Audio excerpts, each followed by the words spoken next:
district office. And we have Nelson Yellowman, who is physically not here, but he is virtual, and Lisa Cody, who is virtual.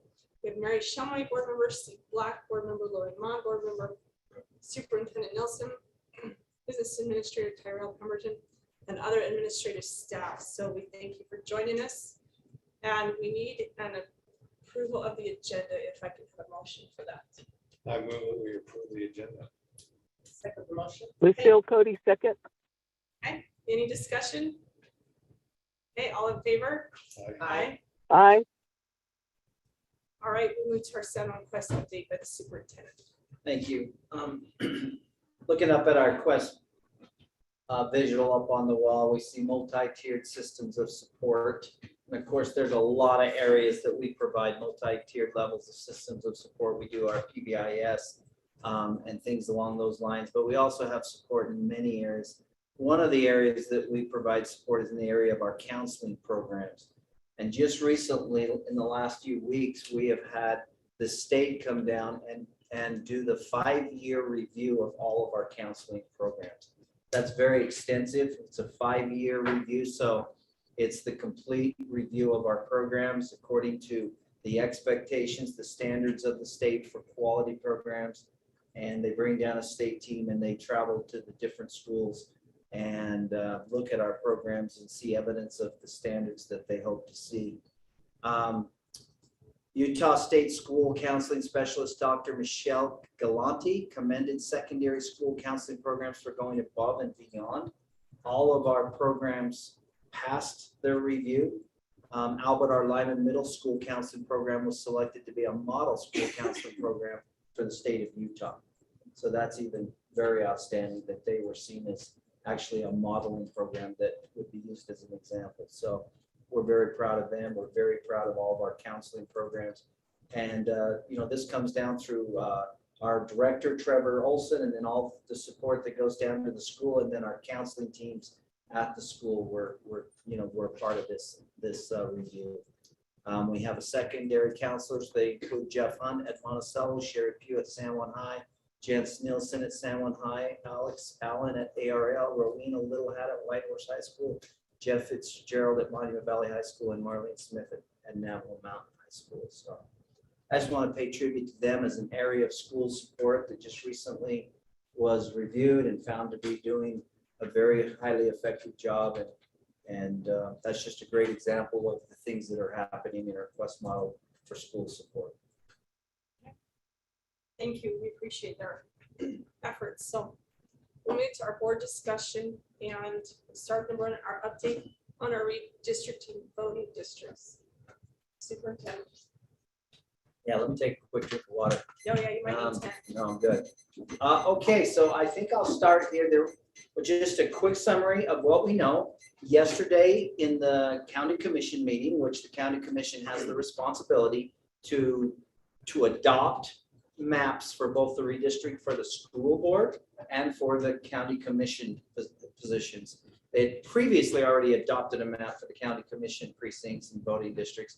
The one that was left that was still being, well, they had previously adopted a map for the school board as well, but there was an action item on yesterday's agenda to replace it with a different map. And so that meeting was attended. President Mon was there. Tyrell, myself went and attended the meeting. We're able to speak a little bit, but in the end, the map that was being presented as a replacement, there was a motion passed, and it did pass 2-1. And so the map that now is in place to be, unless something changes, the guiding maps of our voting districts for the school board is here. And right now they have just called it the School Board Eastland Tweak Map. This map was produced by most of the Navajo Nation coming out of the Human Rights Commission Office, the Commission of Human Rights Office.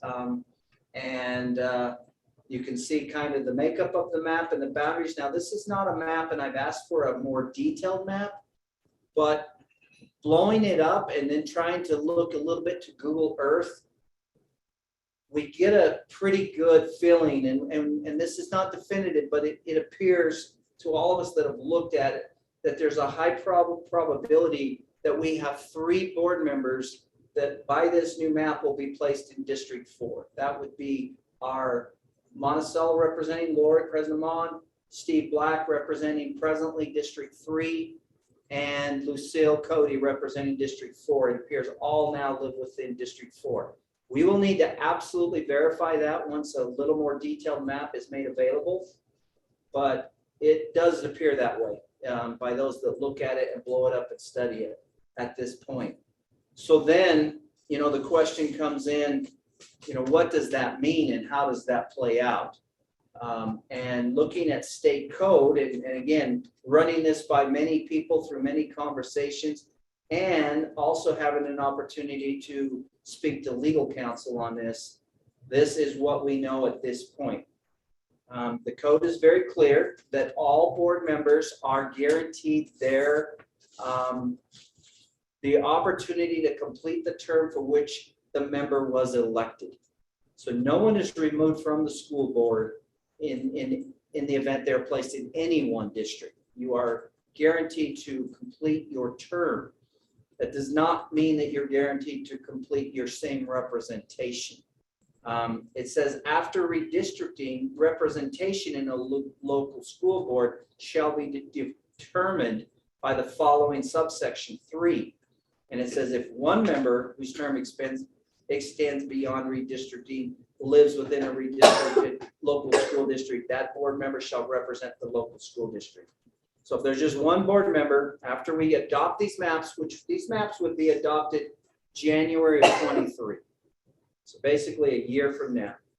If there's one board member in that district that still has tenure left in their term, they will represent that district. If 2 or more members' terms extend beyond redistricting within a redistricted local school district, the members involved shall select one member by lot to represent the local school board. So let's stop right there and just kind of look at it in what we think this means. We have 3 presently that we believe are in District 4.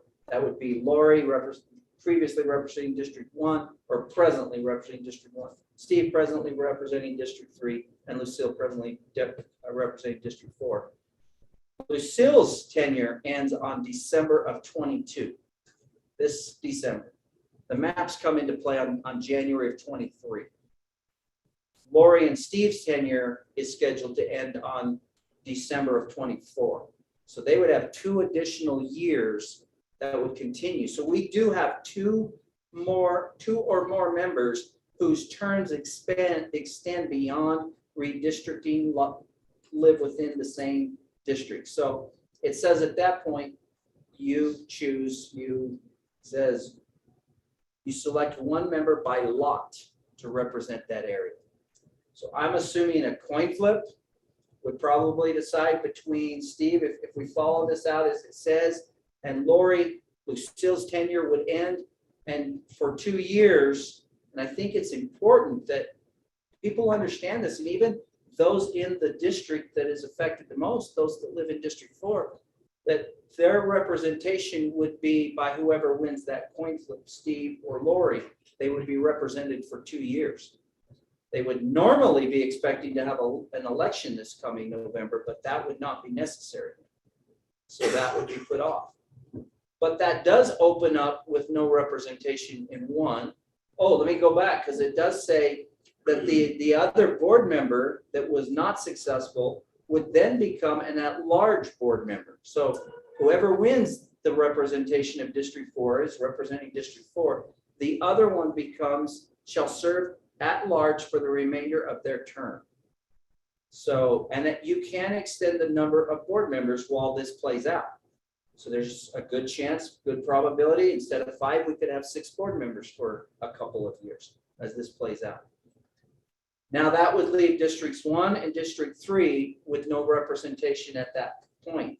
So this next November, there's a real possibility, I'm foreseeing, that there will be an election for District 1 and for District 3 in the, with the knowledge, knowing that Lori and Steve one of them will represent 4 and one of them will become an at-large. Now, whether that's a 2-year or a 4-year is defined in Section 4 of code that says the county can select how to by either making it a 2 or a 4, they can decide how they want to see the stagger play out between the voting districts. So a one-time 2-year. They could decide, we've always staggered 1, 2, and 3, and 4 and 5 have always been on a rotation. I don't know that that's in code anywhere. The county could change that. They could look at it, say, it makes sense to change something up at this point. I think that is a code. You found that code where certain ones have to be staggered the same way? Okay, this just read, Where did you get the code from? this is in 20A-14-201. If before an election affected by redistricting, the county or municipal legislative body that conducted the redistricting determines that one or more members shall be elected 2 terms of 2 years to meet this part's requirement for staggered terms, the legislative body shall determine by law which of the redistrict local school districts will elect members for 2-year terms and which will elect members for 4-year terms. So it sounds like it's even a flip there as to how that plays out. But anyway, that could probably be sorted out between now and November. But really, what I think is critical to understand at this point is, the decision yesterday has far-reaching implications in the next little bit to this board and how we function in the representation. And so, I will also add that there was controversy in this decision yesterday. The legal counsel of the county actually cautioned the commissioners from moving forward with this vote because they believe they had they had strong evidence of violation of the Open Meetings Act when the maps were sent via email. It showed collaboration of at least 2 of the commissioners that had been communicating and collaborating, which would be in violation, that would be a quorum and in violation of the Open Meetings Act. So there was plenty of controversy, and in the end, the commissioners just agreed to move forward anyway. But I will let the school board know that does bring into question, any concerns over the legality of the decision or how it was brought about. And it begs the question if there's anything that wants to be said or done in any regard for that. But that's what we know right now about the update on redistricting and where things stand. So there's something we, as a board, would like you need to give direction to superintendent to follow through on anything, or we want to look at the open meeting law violation? I did put it up. There's an action item attached to this. If there's any direction you would like to provide for me, at this point, I definitely want to make sure I'm speaking for the board. And so Did you say the city of Lansing is looking into that? I have heard that secondhand that the city of Lansing has concerns over this as well. But I have not spoken to the city of Lansing because I'll do that only if I'm directed to. Nelson, do you have any comments? For Lucille? And we'll go around.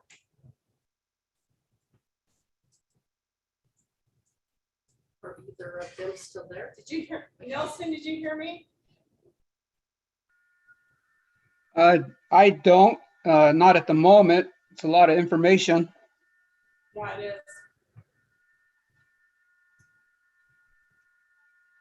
Right, Jill.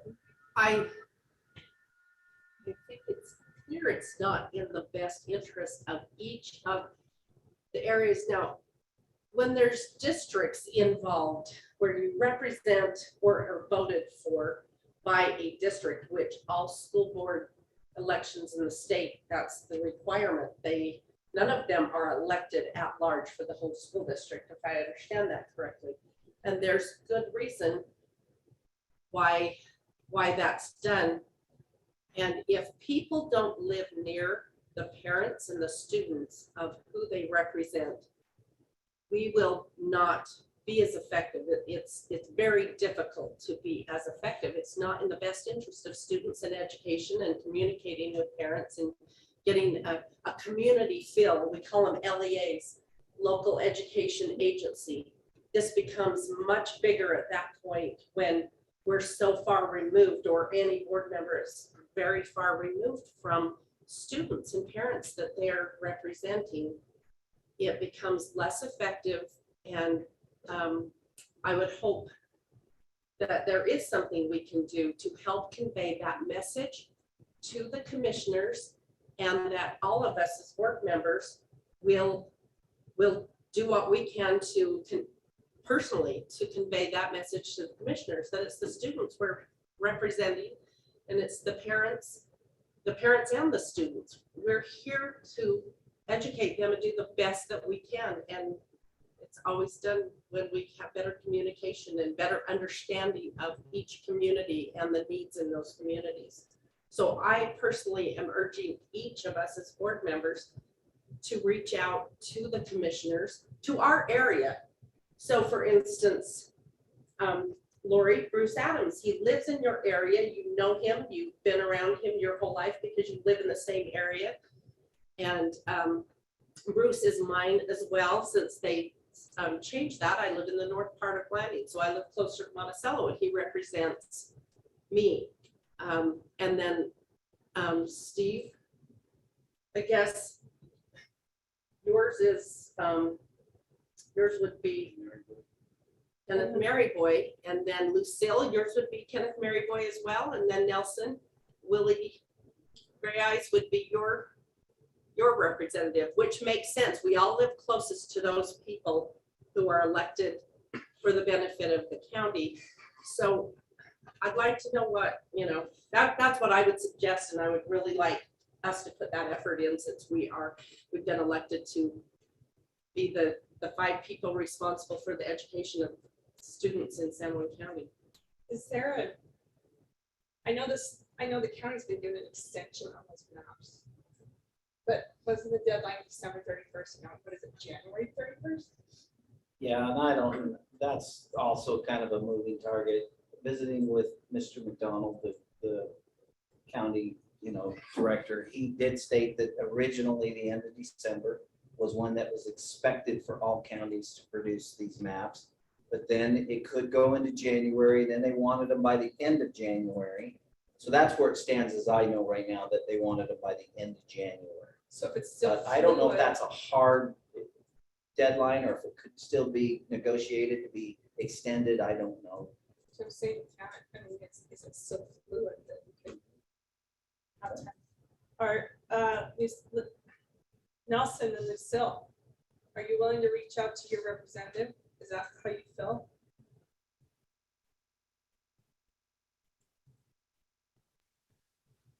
Yeah, this is Nelson. Okay, go ahead. I will try to reach out to Mr. Gray Eyes, Commissioner Gray Eyes, and have a discussion with him. I do have a question. Superintendent, when did you get these maps? And it would have been helpful if maybe I got them a little earlier as well. Maps came to me the night before commission meeting. So very quickly. Yeah, So I didn't, Monday night. I did Monday night. I didn't have really any turnaround on this and happening Tuesday morning. I was Okay. blind. Yeah, I will do that. I will try to get a hold of Commissioner Gray Eyes and chat with him on this. What about you, Lucille? But I mean, is that something are you in favor of, I guess what I'm saying is, are you in favor of trying to see if there's any way we can change this? Are you comfortable with the way it is? Lori, this is Lucille. Go ahead. I will, as time goes by, I will learn more about it, and I will touch base with Mr. Maryboy to see to ask more question on this. Okay. See what you do anything like say. Well, it seemed kind of curious to me that one of the reasons an application law is to come back. I don't know. Can you guys hear Steve? One of the reasons why the Navajo Nation wanted this to come back onto the school board or the county commission agenda was because of the lack of public input in the process. This was the first meeting in January that they adopted that. I'm seeing the same thing with this one. There's really, the maps came out the night before. It was really public in this process as well. It was a surprise to a lot of people. In some ways, we were kind of behind this, and we wanted Eastland to be with Monticello. I guess I should say we were behind it, but that's one of the goals we wanted to accomplish. In my little corner of Landing, when I walk to work in the morning, it takes me about a half an hour to walk from my house to my office. And I go through three, with the new maps, I go through 3 voting districts. So, the Eastland Monticello problem might be resolved, but I think it opens up a lot of other problems. Well, the interesting thing is that when Mr. McDonald came here and presented, we had requested, of course, that we try to get Eastland. The map they adopted on January 4th was pretty much, I don't say perfect, but it was very accommodating for everyone's needs, for us as incumbents, for Eastland to come to Monticello. And then that was adopted, and then within 2 weeks, all of a sudden it's unadopted, and this map was forward. So it felt like it was kind of shoved through the back door without anybody knowing about it. So my other question to the board is, are we wanting to push a little bit with Landing City if they are pushing the violation of the open meeting law? Are we willing to push with them? Which would mean, are we willing to take legal action? Because that's what a push would have to result in, is filing some kind of a legal action. And you spoke with Joan about I it. did. You want to speak to that? Yeah, I did. I spoke with our attorney just so that I had a little information. The attorney said, certainly, with an open meeting violation act, there is pretty clear if there's been violation or not. That's something that a judge can generally rule on and dig into and decisively decide. And if you are found to win that type of a lawsuit, then generally, she said, your cost, your attorney fees, and those are paid. So she just threw that in. On the flip side, she says, if you're attacking the process, there's probably some pretty good grounds. If you're attacking the actual map, she said, I have not seen a lot of cases where that has proven to be very successful. The maps are drawn by the people that have been elected, and generally it's hard to attack what they come up with, but the process could be. So I have heard that by visiting with the county attorney, that the city of Landing has questioned some of the things and are looking into some things.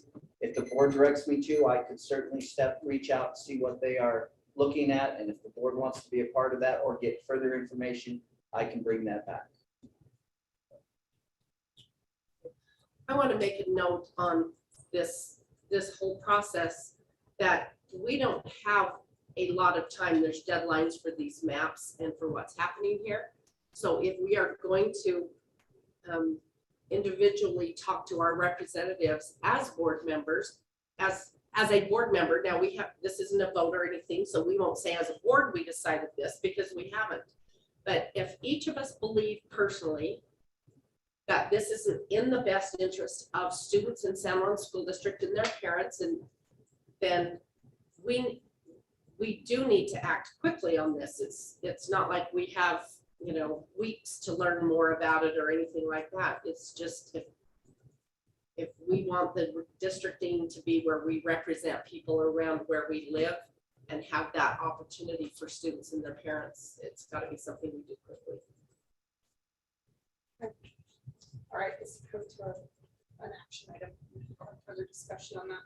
Any other questions or comments? Just one other thing that I think is really important is that I don't know if there's a way we can make sure our parents and our communities are educated on this, but I could see come this time next year where there's gonna be a lot of frustration. Well, no, by November, there's gonna be a lot of frustration and confusion. So anyway, I can see a need for a lot of communication and information being supplied to make sure that those, I mean, if District 4 is represented by someone that doesn't even live there, certainly there's gonna be a lot of questions and they're gonna need to be good answers and clear reasoning as to why, where we're at.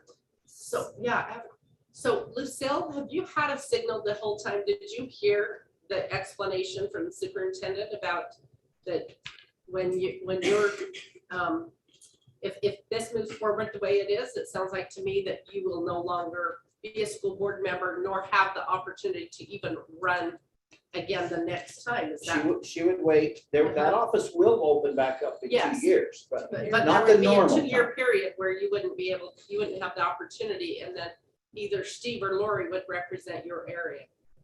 So did you hear that explanation, and what do you think about that?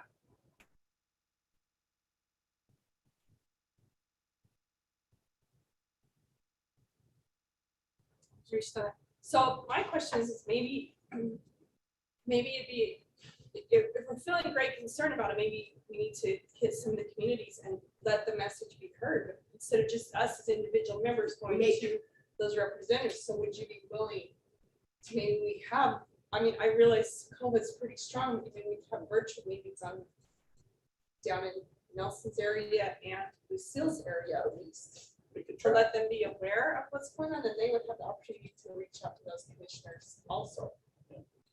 I work with the Can you work with administration that? in the areas if we do a virtual meeting. It would have to be virtual, Sure. but there are very few in-person meetings, right? Or even a letter of communication Yeah, so- of how this is working. If we need to plan special board meetings so that we can, and you said it have to be virtual, so if we What do you plan, think is the best route? The best route would be, I mean, like, for instance, District 4 with Montezuma Creek, Principal Schaefer has a really good network of Facebook Live.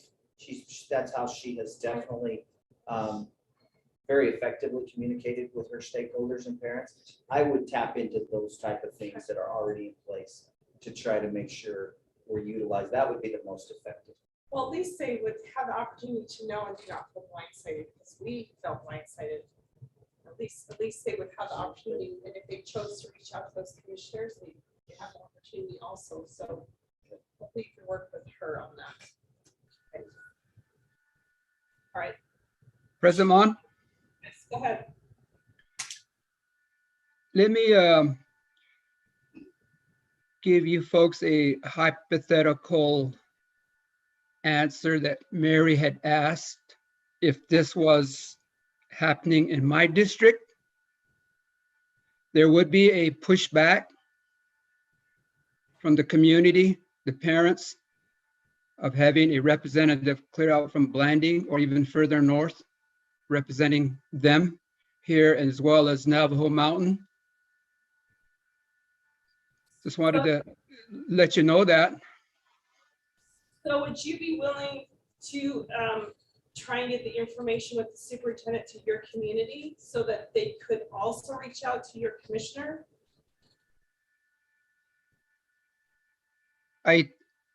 I do think that would be a good idea.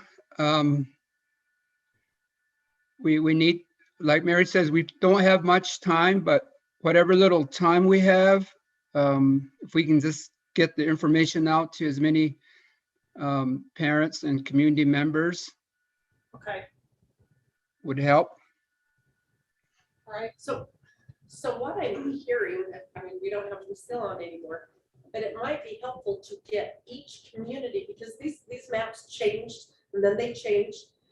If we have the parents and our students possibly write letters from each community, we want a representative for our school, for the school elections to live in the area in which they represent. That we want that from every single area. We have some differences in our county, and but we have a whole lot more that is similar. And I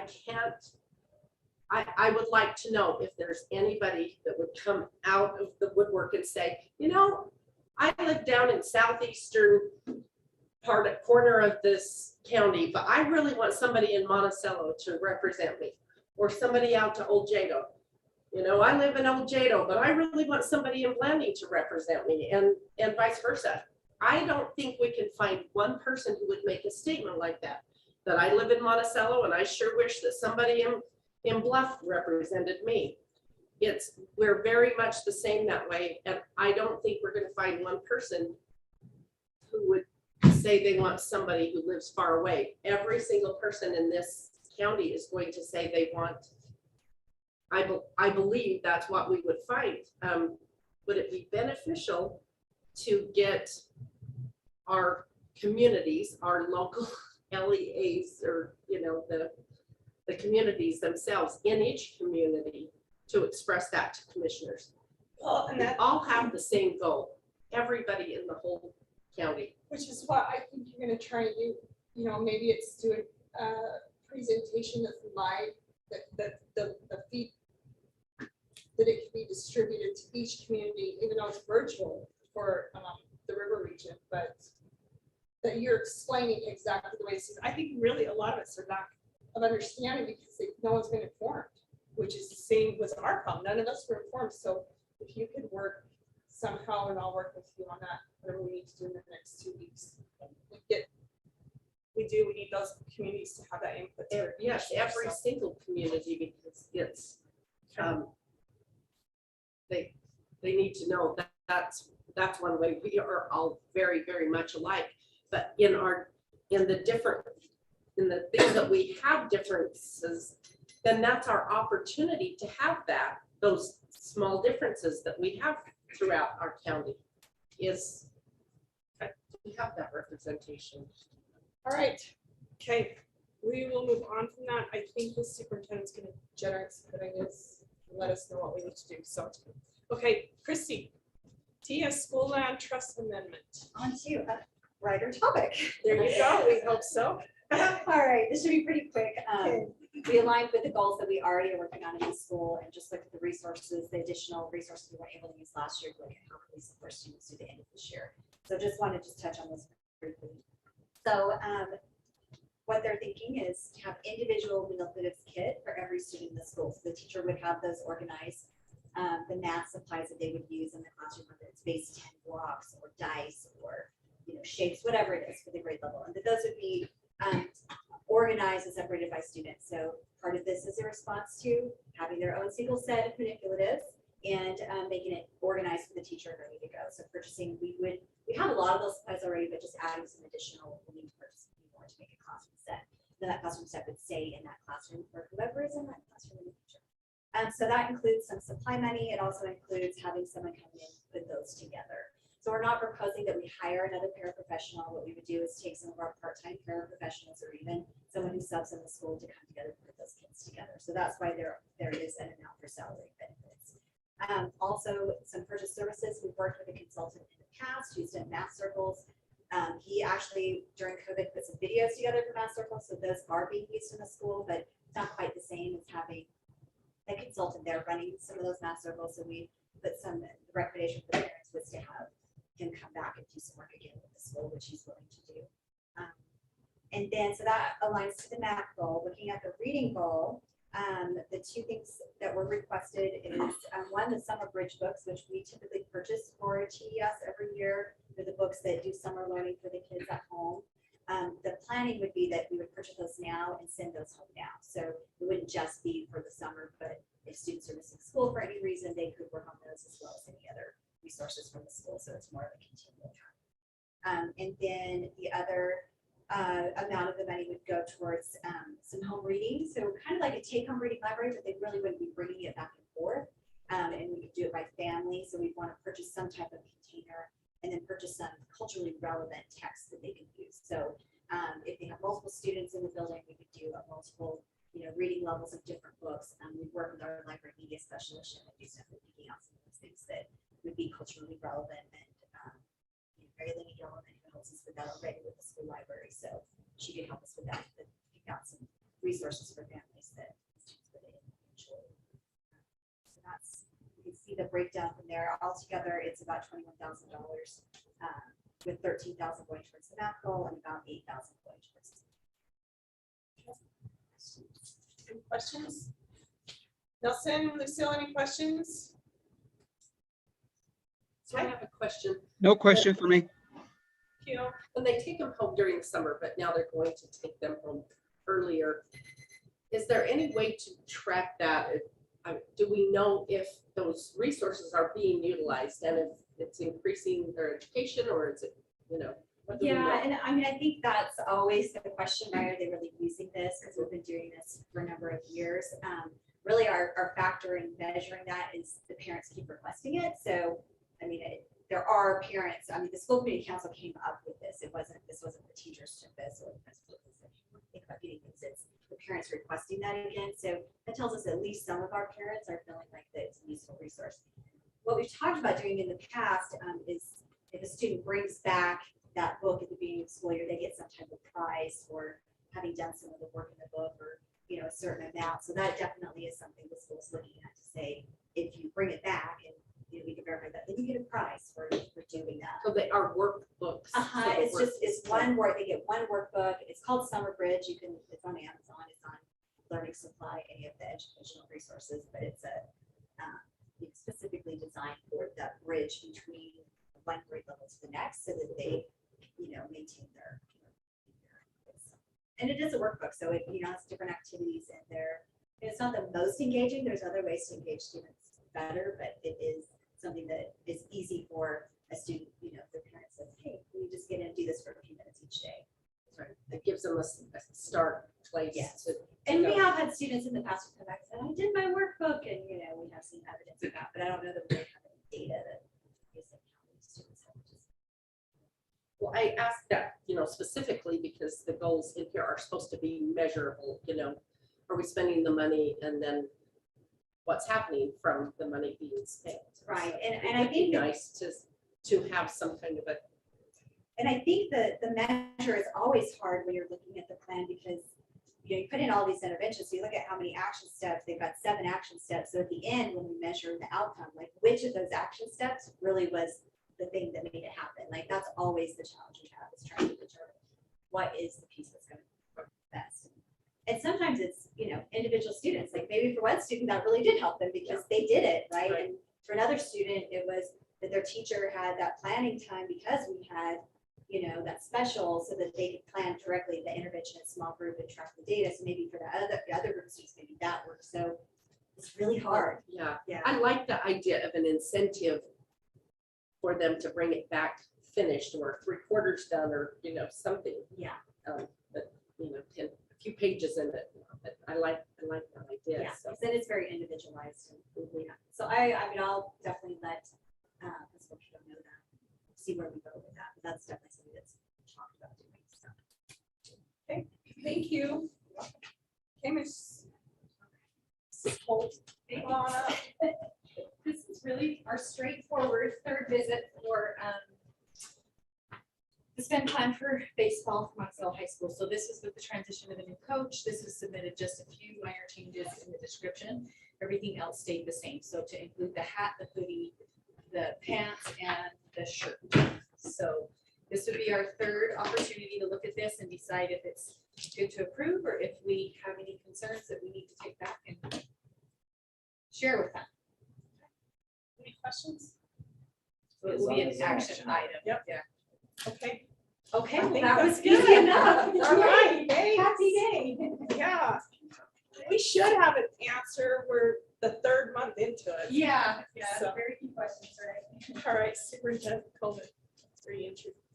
Okay, just a quick update. Yes, you're all aware, certainly COVID is definitely increased since our last board meeting. We've seen an uptick. You have numbers on here that reflect our school dashboard as of yesterday. And I think it's 30, I think there's 38 active cases in the district.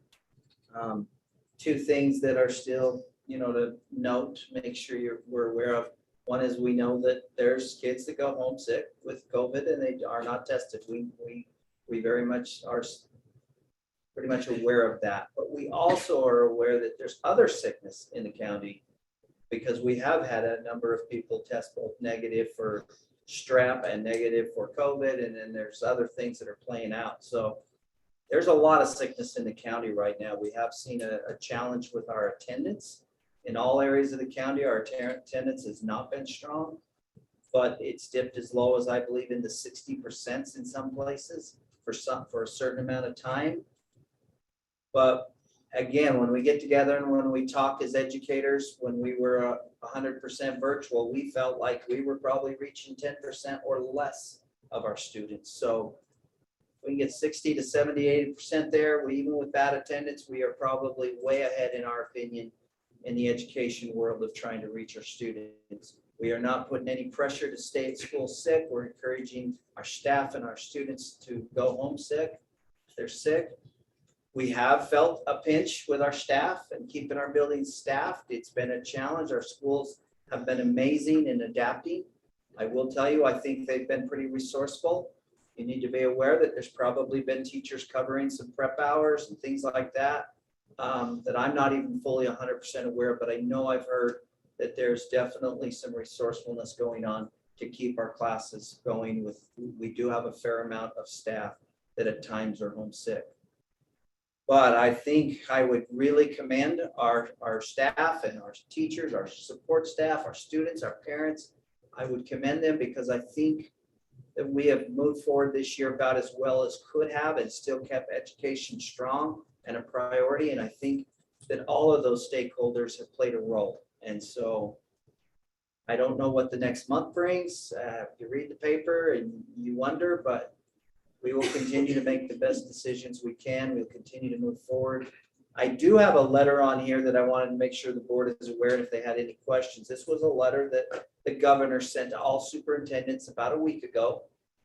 It says if you reach the threshold of test to stay, which is 30 in any school that's less than 1,500, you then have an option of, rather than doing the test to stay, you could turn to 4 days of virtual instruction during a 2-week period, which would be through next week. And I don't see us reaching that threshold this week or next week. So I don't see this letter even playing out to affect us in any way. But if you had any questions or had seen this, I wanted to at least acknowledge that this did come out. And many districts, if you read the paper, are electing last week and this week to go to virtual instruction because they have reached the threshold of 30.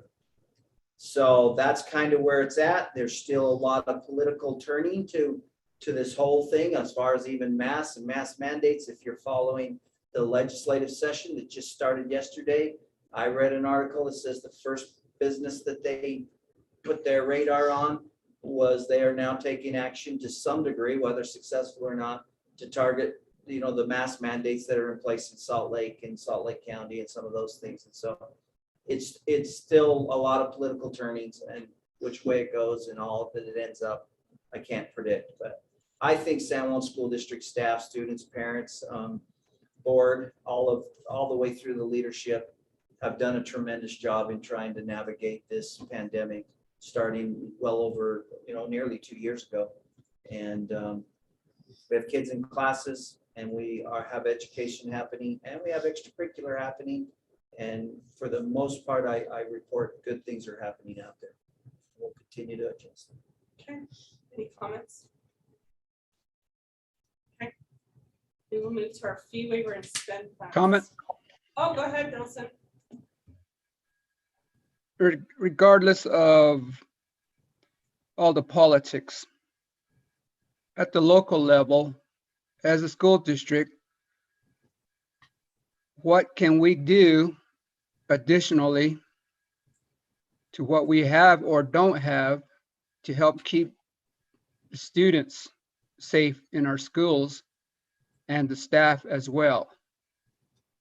Such as, can we make quality, or can we get quality face mask available for our students and staff? I think we've already started that process. Christy can speak to that, but I did work with Christy to start that process. You want to speak? to Yeah, that? so just an update for you. All of the River Region schools have ordered the KN95 face masks, make them available to staff. Also, Savannah Sky has also ordered the desk dividers, the clear desk dividers. The problem is it will take a little bit for them to get here, but as soon as they're here, we'll get them implemented in the schools. Some of the, the other masks are available. Some of the schools have already gotten those in already, so it's just a matter of how quick they get in.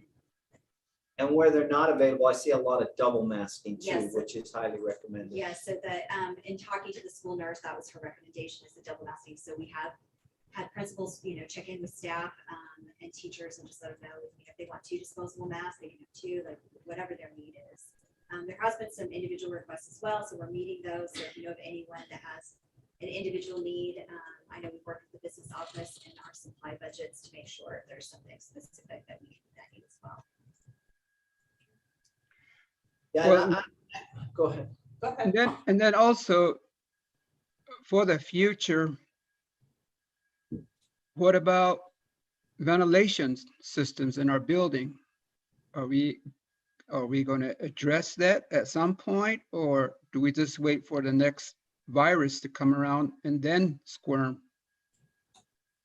We already addressed that. When we did the Navajo Nation reentry plan, we had to take our maintenance department to each of those buildings in the river region, and they had to verify that we had modern HVAC systems that were appropriate and adequate in pushing air and ventilating our buildings at a certain level. And all of our buildings our systems are modern enough that they met that criteria. So, I mean, there's things you can do beyond just a modern ventilation, that if that's what you're suggesting, you can put, you can add fans and a lot of other things, foggers and things, but you hear mixed reviews on those. You hear good and you hear bad. You hear some that say they are effective and some that say they're not. Just like when some school districts or some entities will have something you'll walk through that will read your temperature, and they'll immediately put a number up. And again, you hear some say that's helpful. And then you have some health departments, experts that say it's very inaccurate. There's so many things factor into that. So we are kind of trying to really follow the guidelines of what is required. The Navajo Nation did require certain things, and we met those with our HVAC systems. We haven't gone beyond that, however. And there's this little simple stuff like Navajo Nation has the mandate for mask, and we have schools on or close to the reservation. So if you get a student entering the school with an exemption, who monitors that, or who enforces that, whether if it's medical or not? I mean, these are questions that are being asked of me. Yeah. I would think you might be referring to extracurricular activities where a team comes from the outside. Is that what might provoke that question, where they travel in? I'm pretty sure I know the circumstance he's Oh. talking about, because we dealt with that recently. Okay. But we do have a small group of students that have an exemption, and it does involve medical personnel on this situation. So it's approved by a medical. Yeah, and I think the majority of the students are students who already have an individual education plan. So Mr. Brock can speak to that even more than I can. He's been involved with this situation. I know that I'm pretty sure I know the particular situation he's referring to, but Would you repeat that? I can't quite hear you. You're yeah. kind of, So students with a mask exemption, there's a whole process they have to go through to have a mask exemption, and typically that does include working with a medical professional. And I believe if the situation you're talking about, also most of those students in our river region are students that also have an individual education plan or some other health plan need. So Mr. Murdoch, or Director Murdoch for special education, has been working on this as well. okay, question back to the face mask. Is the district responsible for bus driver safety as well? I'm seeing bus drivers with surgical masks that are just, they just wear it normally, meaning over the ear strap, and then they've got the sides that are venting out. It concerns me. I surf on the internet, YouTubing how to improve mask and even double mask. And I think these are some of the things that some of the staff need training on, enlighten them how they can do better mask for their own safety. Is this something that the district can do? The bus barn, or training for the bus drivers, the janitors, anybody, not just staff instructing teachers? Well, I think it is something we have done many times. We do expect masks to be worn properly. And there's signage up, there's, since this pandemic, there's been just a very amount of posters and signage that has been produced and provided by our schools. So, I would have a hard time believing we have specifically trained, but enforcing and being there all the time is very difficult. So could a bus driver be slipping the mask down? Yes, they could. And we certainly will try to take steps to remind them that there is a mask mandate in place. So if anyone wants to report that or let us know, we will continue to monitor and try to improve that situation. There is a mask mandate in place in our river region, and it is expected that our staff and our students, if they do not have an exemption, which very few have, that they wear their mask properly. So. And just, we have had those conversations, those complaints have come into our schools or to me specifically, and we have had follow-up conversations. I could tell you of 10 just off the top of my head since the beginning of this school year. So that's an ongoing, challenge of just reminding people of what the guidelines are and how we best protect ourselves and students. So if you're aware of any situations, I really, let us know. If someone's making a complaint, have them contact the school or myself, and we definitely will follow up with that individual. You're not getting my point here is they lack proper fitting. It's not that they're wearing their mask below their nostrils. It's not, this Omicron is so contagious. You need a tighter mask that can fit your nostril and your mouth completely with a better seal. You either teach them how to double up properly or get them quality mask as well. And that's what I'm asking. Would you get them some quality mask, some KN95 or 9N95 mask, something that's better than surgical mask and cloth mask? We have, for our staff, we've had K95 masks available since the beginning. There isn't a lot that have requested it that I'm aware of. I know there's a few, but I don't think when we talk about the percentage of our staff, very few. But yes, and we haven't required them to wear that level of a mask at this point. So if you're asking that we change that mask to be a properly worn face covering to an N95 or that type of a degree of mask, then we would have, that is a change. We have not required that level of mask be required. So that may be something the board, if the board feels strongly they want to see that change, then we could make that change. But we've provided them if they wish to have them. We have not required they all have one. I don't think they're aware of it, because I've talked to some bus drivers and I've seen them wearing double surgical mask, and I have stopped them and I said, you know what, those two masks are not doing you any good because you're just leaking on the side.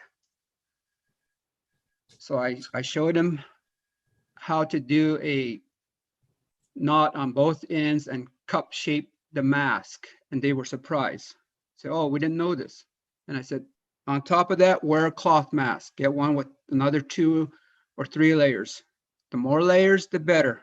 And they say, oh, okay. So Anyway, I'm just sensing there's lack of knowledge on mask. Not that maybe they're not available or they're available. Let them know that they are available. We have better mask, yada, yada, yada. That's all I'm asking. We'll have a discussion on it. Thank you. Right, thank you. Let's think of just a few minutes left. I think we'll jump down to the San Luis School District policies, Matt, if you can do that, and then we'll get to our presentations. Okay, so in our never-ending attempt to clean up policy, these are the 3 latest policies that I've just made housekeeping updates to. There's nothing significantly, substantially changing. They're just more current. The one policy that is probably the most significant out of all of these is policy 4113, which is our bloodborne pathogens, AIDS, HIV positive school employee policy. That is significantly out of date and likely violates ADA on a number of different levels. So you'll see that my recommendation is that that policy be changed to be significantly shorter and just address bloodborne pathogens. And then I'm not sure if you're aware or not, in our 9000 series, I think it's 9210, we have a bloodborne pathogen plan that's more specific on bloodborne pathogens. So that's the biggest change. The rest is just housekeeping. This is just on here for a first reading. It's not an action item, but I'm happy to take any questions. I do have one question. On 4110, we're talking about discrimination in employment. So it's the new paragraph, 4110 1.1, the new paragraph. This is an individual is not considered to be otherwise qualified for employment unless the individual has the education, training, licensure, ability, with or without reasonable accommodations, moral character, integrity, disposition to work, blah, blah, blah. So how do we determine their moral character and their integrity? I mean, I'd like to think we're all good judges of character, but how do you really determine that? And so do we want that in there? So that's making a determination to determine whether or not they are otherwise qualified. It's stating that as an individual is not otherwise qualified for employment unless the individual has the education, training, licensure, ability, moral character, integrity, and that would go through our screening process and our due diligence reference checks. So it would not be arbitrary or subjective. It would be based on our screening process and reference checks. Okay.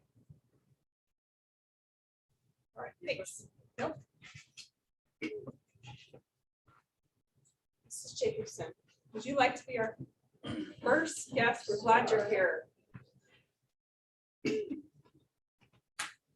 We're excited to hear about Pleasant Creek Elementary. Awesome. Excited to share. Okay. I've got to pull my ear report up real quick, but if anyone would like to start, they're welcome to start. Lucille, is she on? Lucille, are you on? Do you see her phone number? No, Aaron. Nope, it's been cut off. I think we lost her. Yeah. So. Well, I will start. I just a really simple question. What are the greatest challenges right now? I'm assuming that attendance is and will continue to be a challenge.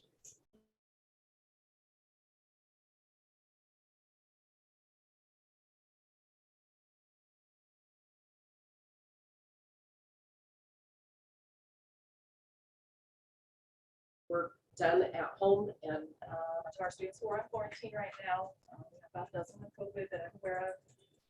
We're making available to those parents the opportunity to come pick up a Chromebook and charging for it, and for them to be able to do their work online at home during that time. Some kids are too sick, obviously, to be doing that. So we'll help them as best we can to get caught up with the most important things. They probably will not do everything, but most important things there.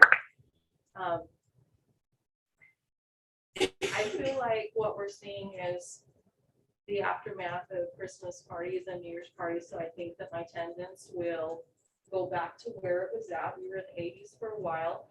And I think that once we go through this in another week or 2 weeks, we should be back to the attendance that we were having. And that was fairly stable in the 80s.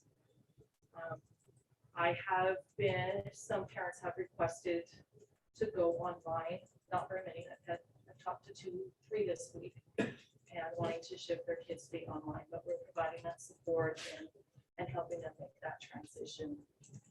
One of the challenges that we face is that people are afraid. And, you know, they went through quite a bit down there last year and they're scared.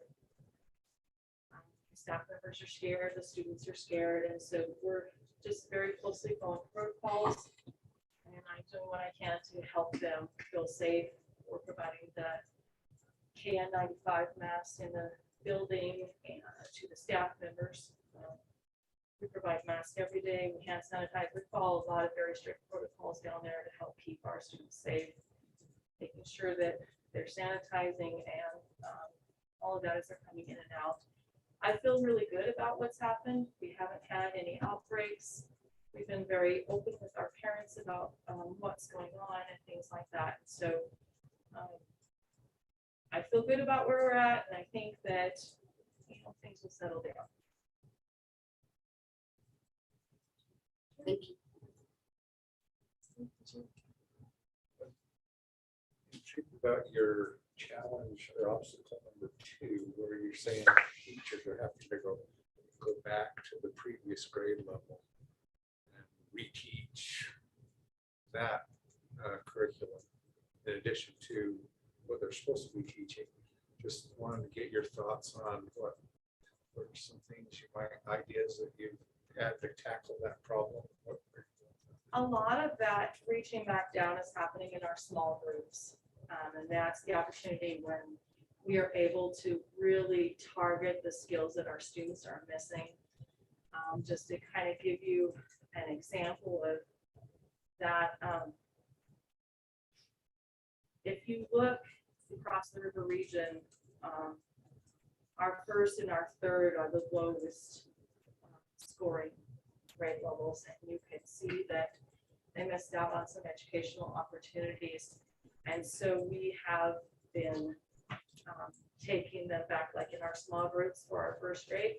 They're doing kindergarten skills in those small groups while the teacher continues with the tier 1 instruction on grade level. So that kind of gives you an example of how we're, because you've got to continue the grade level instruction. That has to happen, and or because otherwise you're creating more holes. But in the small groups, an opportunity for us to target those things that are missing. And we're not holding the whole class back or anything like that. So in math and language arts and in math, that's what's going on in the small groups, is trying to go back down, reach back down and pick up those skills that are missing. Okay, so my question, your obstacle number 4 is none of counseling services. And we just talked about the good job that they're doing. However, do you have a full-time one in your school? Sherry Harvey, my social worker, is there 4 days out of the week. So if you had an ideal, is it going to be, you want another one, or that person can't come, or would you like them there 5 days a week, the one you have? Or? I reached out and helped to solve my own problem. I reached out to UNHS and asked for their support. And I have a UNHS counselor coming in 1 day a week who is seeing my students with more severe challenges, and that allows my social worker to be more of an open door. Ones that the counselor from UNHS is seeing are ones that are going to be on her list 4 months. And Cherish is seeing the more, you know, his kid got in trouble, so you need to see the counselor for a couple of weeks, or the student's having a hard time, let's watch her for a while, those kind of things. So I'm trying to balance that caseload out. I feel a lot better. When I wrote that, I didn't have my counselor from UNHS was coming over to see one student, and I reached out and said, please, we need more help. So I feel better about what's going on, but the mental health issues have increased behavior problems. We're dealing with stuff fairly.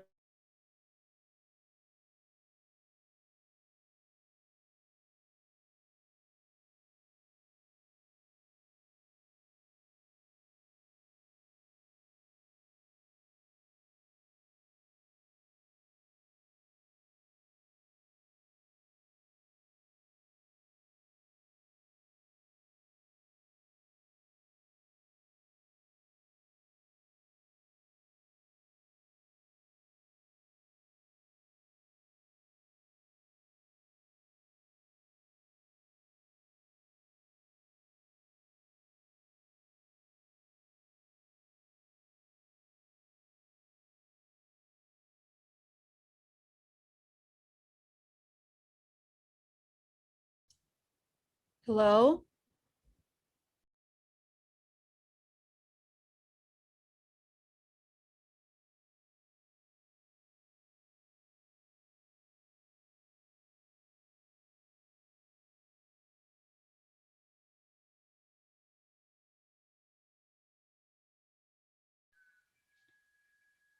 Hello, we lost you.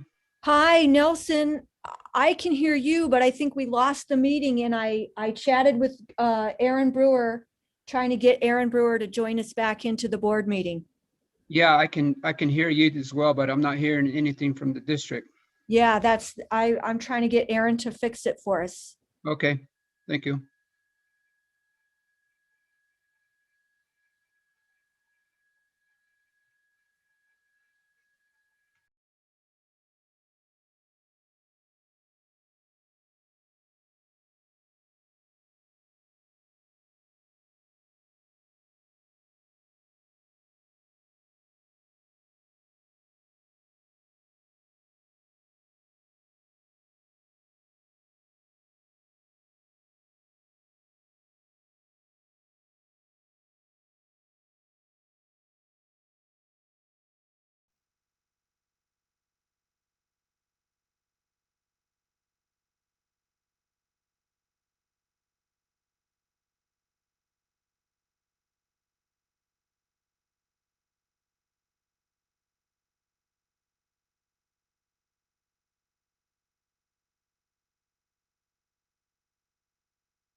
Nelson, I just got a message from Christy saying that Aaron's working on it.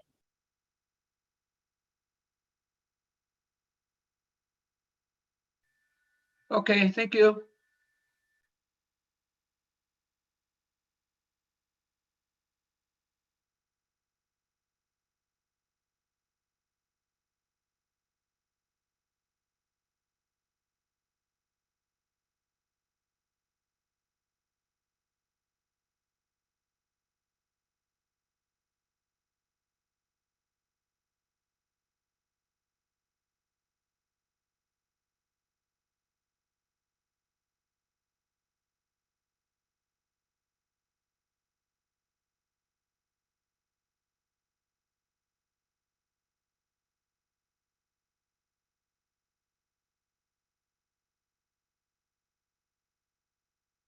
Can you hear me? I think she's texting. Oh. She's on now. So she should be good She now. muted? Can you hear me? I can hear someone. This is Kim Schaefer. Hey, Is it, how are you? I'm good. Is it my turn to present? Yes, we're so glad you joined us. Thank you. We lost you for a minute, but we're glad you're back on. I think I'm sharing my screen. Are you able to hear me and see my screen at the same time? Screen. So yes, would you? Awesome. I'm going to share my video now and hopefully not break the internet, but good afternoon. Whitehorse High School is so grateful to be hosting in-person learning, and we continue to do our best with these challenging times that everybody's dealing with. We do want to take this opportunity to thank the school board for supporting the increase on the school nursing staff. Whitehorse High School has moved from having a nurse half a day, 1 day a week, to having a school nurse 2 full days every week. And you'll remember past presentations when I asked the board to look at that. So thank you for your support in getting that increased nursing staff. And I'd also like to give a big shout out to our Raider team and especially recognize the extra efforts of our certified faculty members to support our learners for both well-being and academics. I believe you had a chance to review my slides. And so at this time, I'll just open up for questions or address any concerns that you might have for me. Do you want to start, Steve? On your celebrations page, I like the number of respondents who chose love it. 75% of teacher respondents chose love it. 51 of scholar respondents chose love it. What I wanted to zero in on was that 8% of scholar respondents who request teachers to plan more interesting lessons. Has that been a discussion point from your survey? It has been a discussion point, and it was a discussion point even before we asked scholars where they were at with things. Our district is sponsoring several virtual training sessions with Rachel Nance to heighten scholar engagement, so that addresses plan more interesting lessons. And our own school's instructional coaching is also working on helping teachers to plan more interesting lessons. Sometimes that means inquiry-based lessons where scholars are exploring and figuring things out instead of just being told this is what we're learning. Sometimes it means hands-on learning. And sometimes it means breaking that 80-minute block into discrete learning sessions so it doesn't feel like 80 minutes of the same thing. But we're addressing it, and we were addressing it even before the scholars told us it was a thing needing our attention. Great question. Thank you for it. Nelson, do you have a question?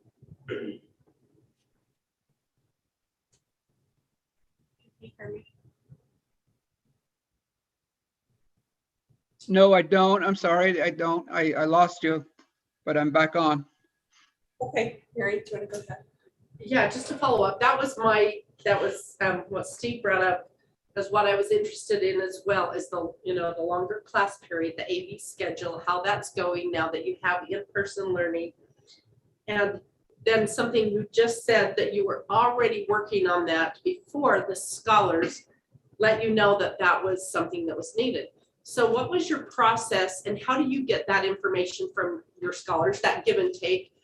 I love the idea that, Whitehorse genuinely are listening to students and saying, oh, you want your classes not to be so boring. So how do you do that? And is that a regular process that you go through to get feedback from your students about what's happening in the classroom? Well, our school really wants to be doing our best to serve scholars. We try to make all of our decisions with the scholars' interest in mind. And so, like for CCR Day in September, we actually conducted that one this year outside under the canopies. And as people drove into the parking lot and checked in with me underneath the pine tree, I handed them a little paper survey, and that was for their parents and the scholar to complete.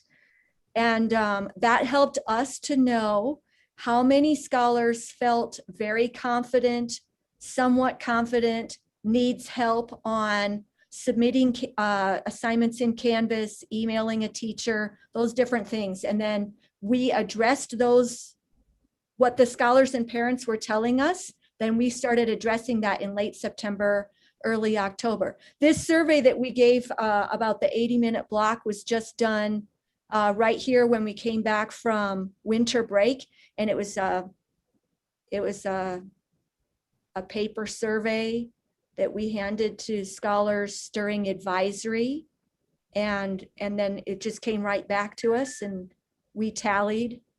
And it's just a really quick, easy way to figure out where are scholars. And we do the same thing with our teachers and our staff from time to time, because it's important to know where people are. And there's no sense in continuing to teach scholars how to submit assignments in Canvas if they're telling us that they need help to email a teacher, or, you know, we have good survey response here saying that at least half of our scholars love the 80-minute block. Almost half are adjusting, and a small number want us to plan more interesting lessons. And we had already anticipated that they wanted interesting lessons. And the way we do that is by being in the classroom ourselves, observing our teachers and thinking, wow, if I sat here for 80 minutes, what would I think? You know, would this be engaging to me as an adult learner for 80 minutes? If it's not engaging for me, who I love to learn, I think of myself as a professional learner. If it's not fun and engaging for me for 15, 20, 30 minutes while I'm there, it's not going to be engaging for our young people either. So that's why we knew that there might be something there to uncover. And that's part of why we asked our scholars, what do you think about the 80-minute, and gave them that choice of plan more interesting lessons. Is that helping to answer your question, Mary? So it was, the survey, is it anonymous for one? That's one question. And then two, you suggest answers for them to mark?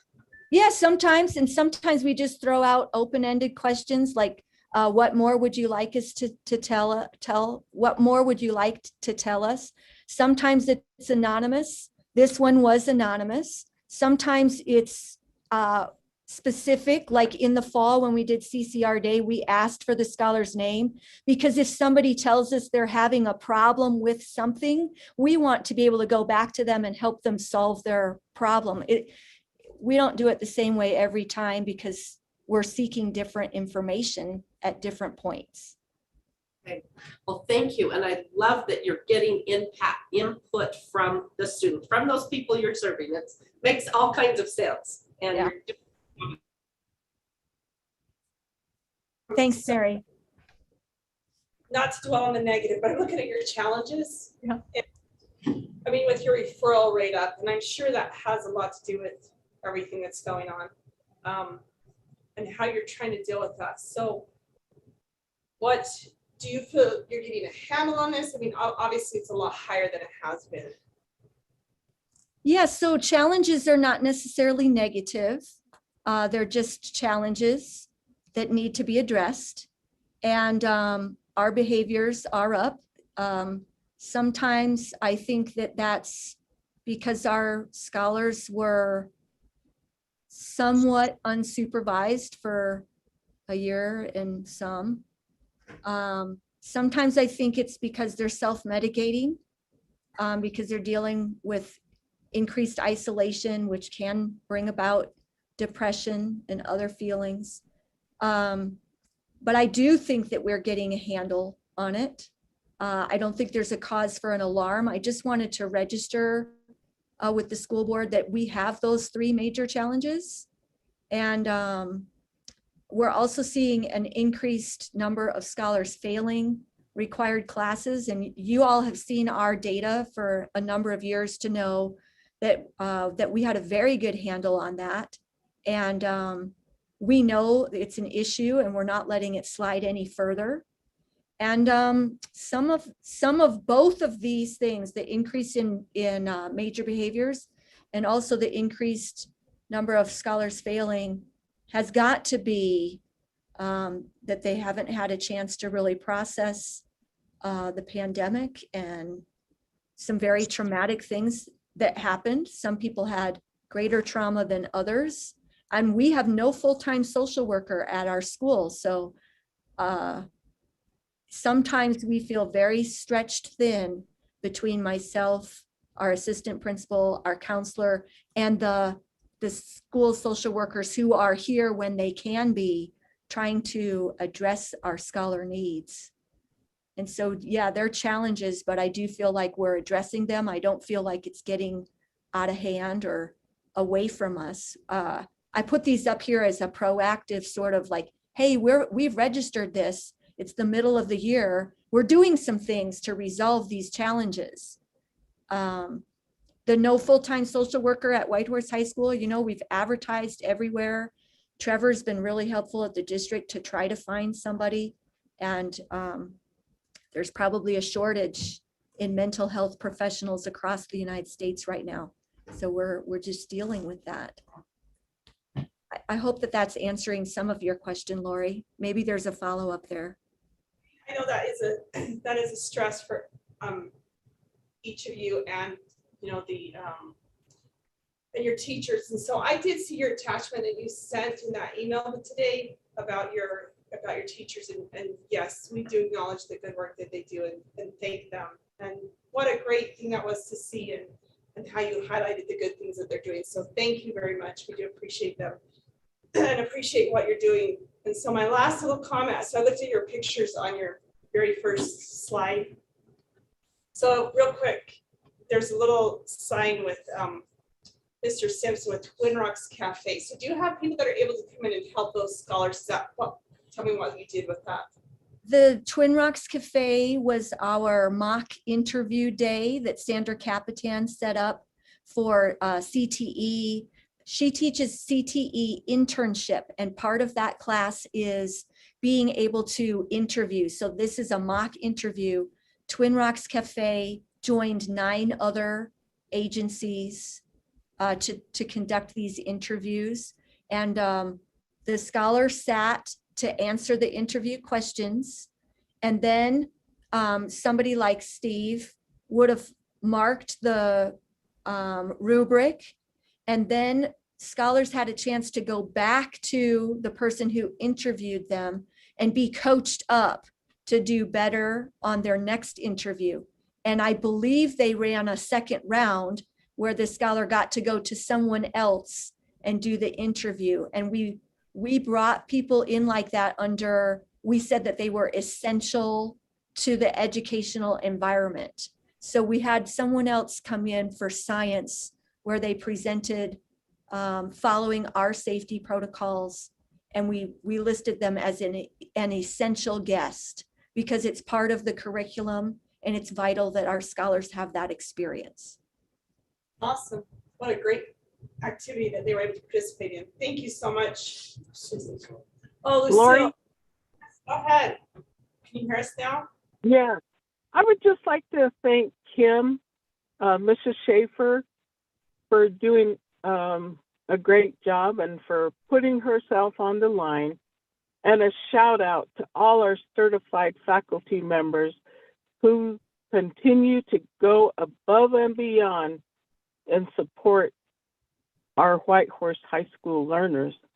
And I do really appreciate all the staff that's there that supports all the scholars and all that they do for our kids. And thank you very much, Kim. Thank you, Lucille. Thank you, Kim, for joining us. Stay safe. Good to see you. Thanks, Kim. Lori, have a question. Sorry, go ahead, Nelson. Kim, are you still on? Yeah, I'm still here. Go ahead. Hold on. Okay, go ahead, Nelson. Hi, Kim. I got disconnected earlier with the elementary principal, and it sounds to me like Whitehorse High School has same challenges as well on number 3 with the no social worker. How long has it been without a social worker at your school? Well, I want to be sure that, we have some social work coverage at our building, but we have not had a full-time social worker dedicated to Whitehorse High School since August of this year, 2021. So a full semester, and we're headed into second semester without a full-time social worker. Have advertised, right? And just, Yeah, we've advertised, we've made flyers that we've put up in the local community, out on our Facebook page multiple times. And we are talking about some additional steps. I met with Trevor yesterday, so maybe some things happening there as well. I do believe both schools do need additional counselors and social workers full-time, and preferably Navajo individuals that can relate to our Navajo students regarding their background and culture of these hard times that we're going through right now. And here's a thought, and probably superintendent might be a better person to answer this, but I'm thinking, what if we reach out to some college students that are working in these fields, that we could invite them and work with our younger students? Is this something that is possible, maybe? I'm certain Trevor has reached out to the universities. I don't know, are you thinking of reaching out to them before they are licensed?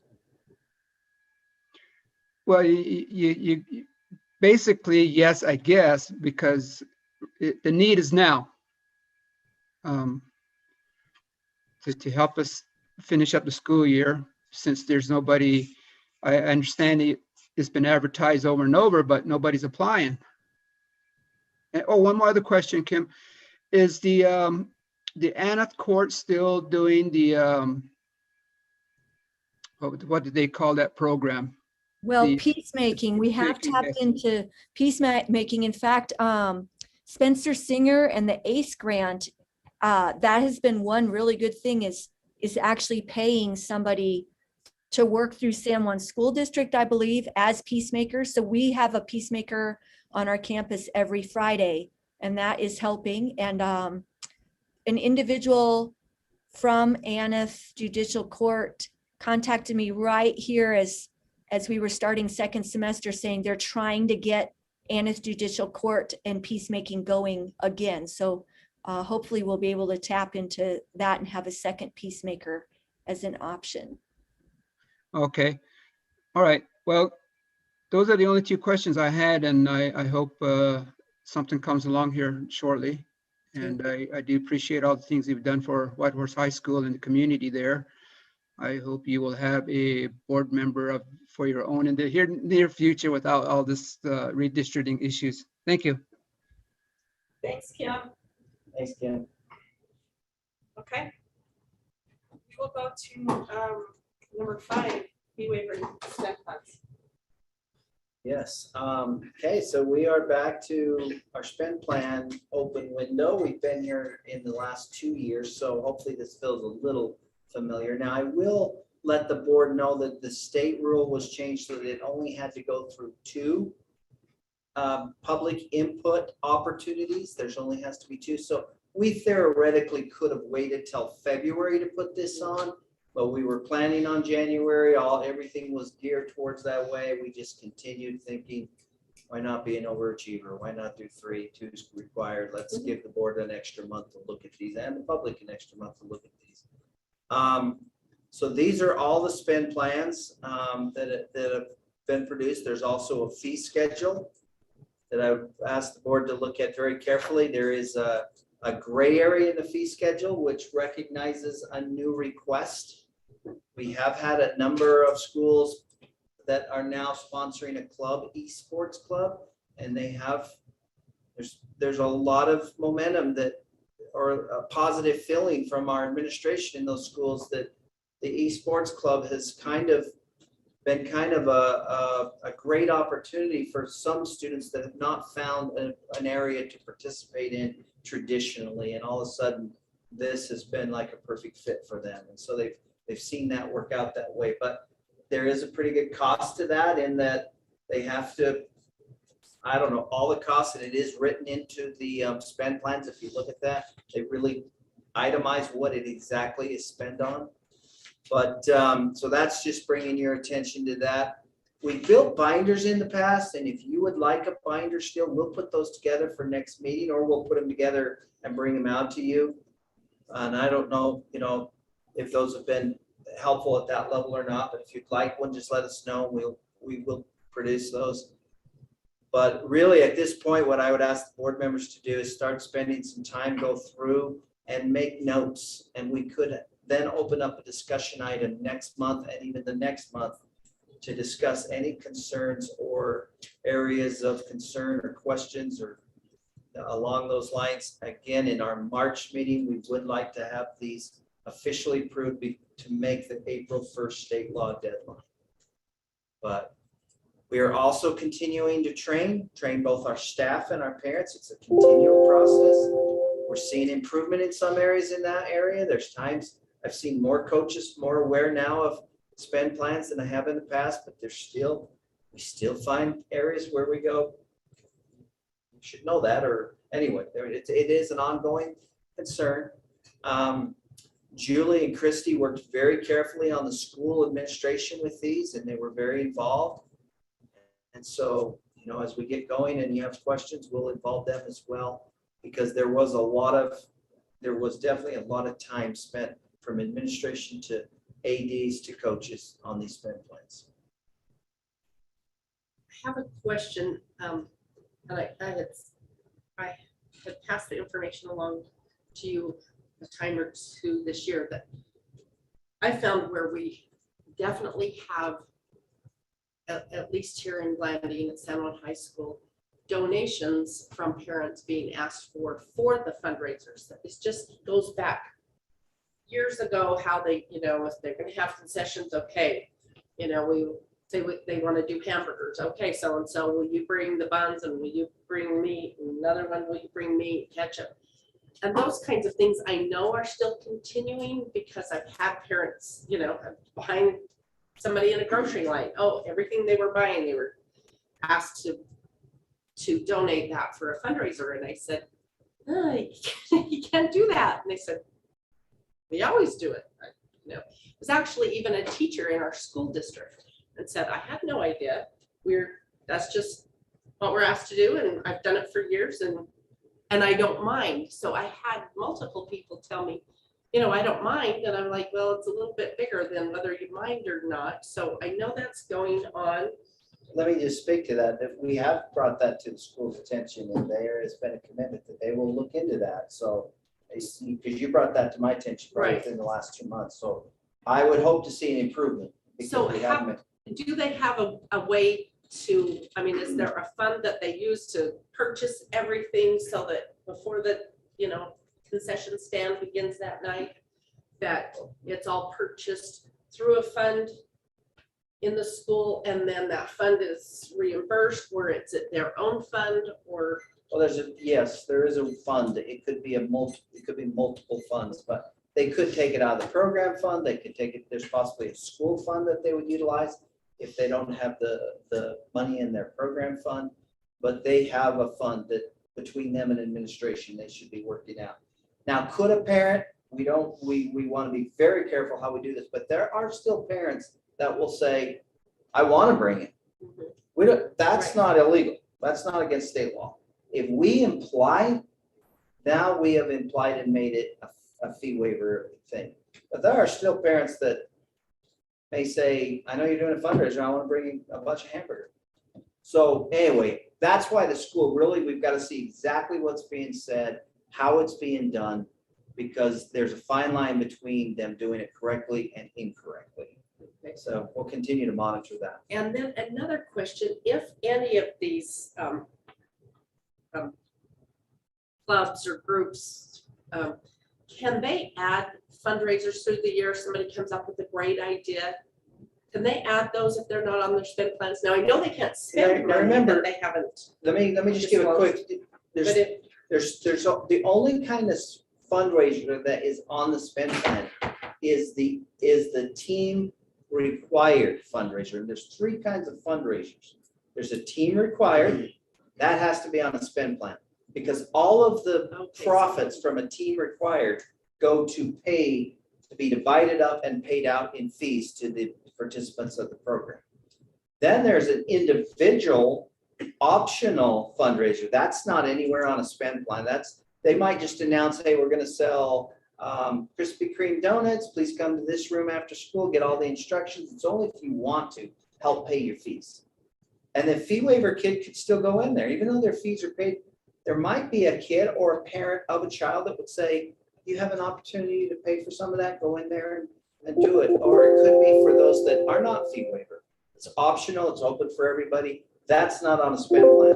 The third type that I think you're probably referring to is what we have deemed a program sustainability fundraiser. And in this case, it cannot be mandatory. It has to be, but it can be, and we've had to kind of, this is kind of an interesting fundraiser, but we've kind of had to be very delicate how we've worded this. You cannot make it mandatory, otherwise it turns into a mandatory team requirement. You can invite for support of this program, only invite for help. Say who would like, this is not mandatory. If you'd like to support wrestling, we are doing this. You can come and help serve. And in that case, any of those fundraisers go into the program sustainability fund. So that's where you might see them raise money, where next year when they do a fundraiser, they might have a fund right there that they could draw upon to buy the material, all the supplies to get them started for that fundraiser, or they could buy other things with that money. That's the program sustainability fund. Now, if somebody builds up a tremendous amount in program sustainability and we're still charging the parents $50 and yet they have 12,000 in there and you go, it just seems to be climbing. That's maybe where there might ought to be the discussion about, do we really need, should we lower the program sustainability costs for parents? They have way too much money in there. So it could be a kind of a balancing act between how much a coach really should be doing that, because parents are also paying into that sustainability. But there are things that at times I think it's very helpful to have a little bit of fund in our programs. They shouldn't be fundraising constantly, but I think we'll see still fundraising. There's not there's Yeah. not a lot of fundraising, but yeah, that answers my questions, because sometimes they might come up with a good idea for a fundraiser, and Yep, that's great if they can do that. they can do it. They can't make it mandatory, but they can do it. Yes, Aaron. So I'm surprised to see esports on there. I don't know, I mean, I had just sent you an email today. And I guess. Yeah, we can talk more about it. Okay. I mean, I don't mind it, I just. We are developing, and it'll come before the board in the next couple of months, a policy for clubs to come forward. And once that policy is adopted for next year, we know we've already got them going this year, so we need to get out ahead of this. So for next year, there's very high likely that policy will be adopted. That's our intention. And once it is, there is a process by any club to go through, and esports could go through that process and be adopted. And this would be in the event they are, that it's already on there.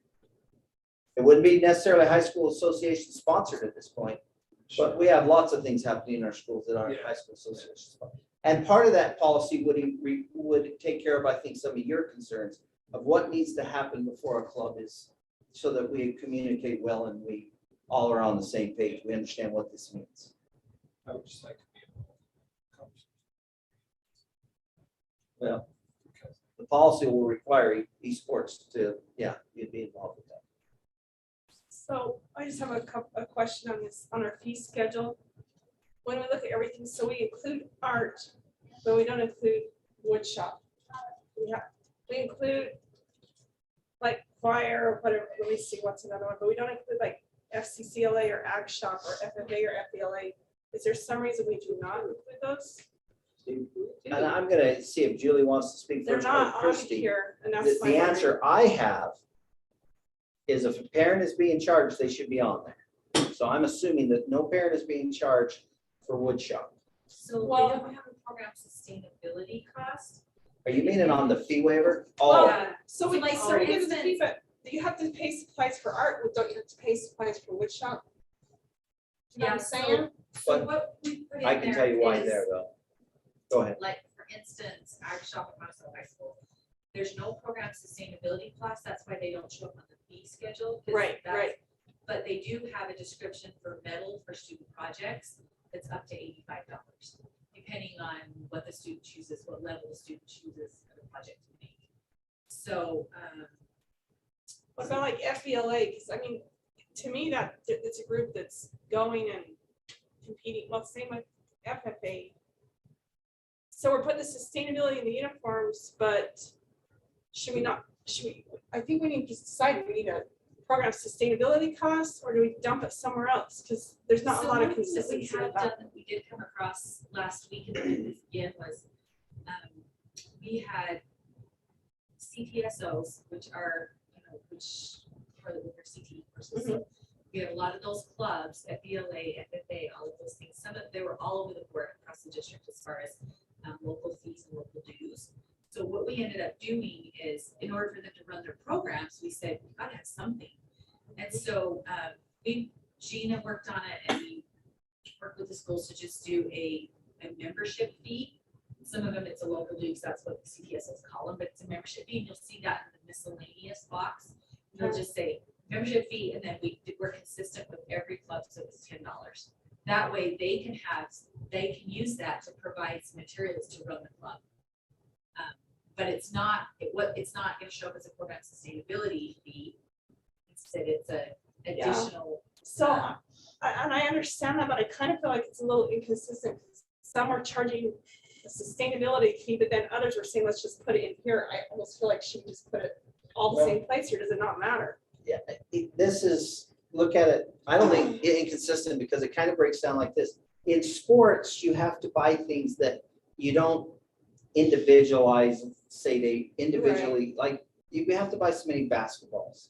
Now, we could say everybody has to buy one basketball if you're playing, and we could put it in there, but no, we don't know how many basketballs they need this year. They might have, they may be in really good shape with basketballs, but anyway, those are the kind of things that are in program sustainability that kind of benefit the group, and you need to be paying a certain amount so that as year to year, we're able to sustain the program and buy the things we need. Where the things you see on a spend plan are almost always going to be, now they will show what's in the program sustainability, because you need to know it's still on the fee waiver. Right. But these things are more like, this is to individually, you're going to pay for your child. For What your about like choir? I mean, we have a sustainability cost, but For music.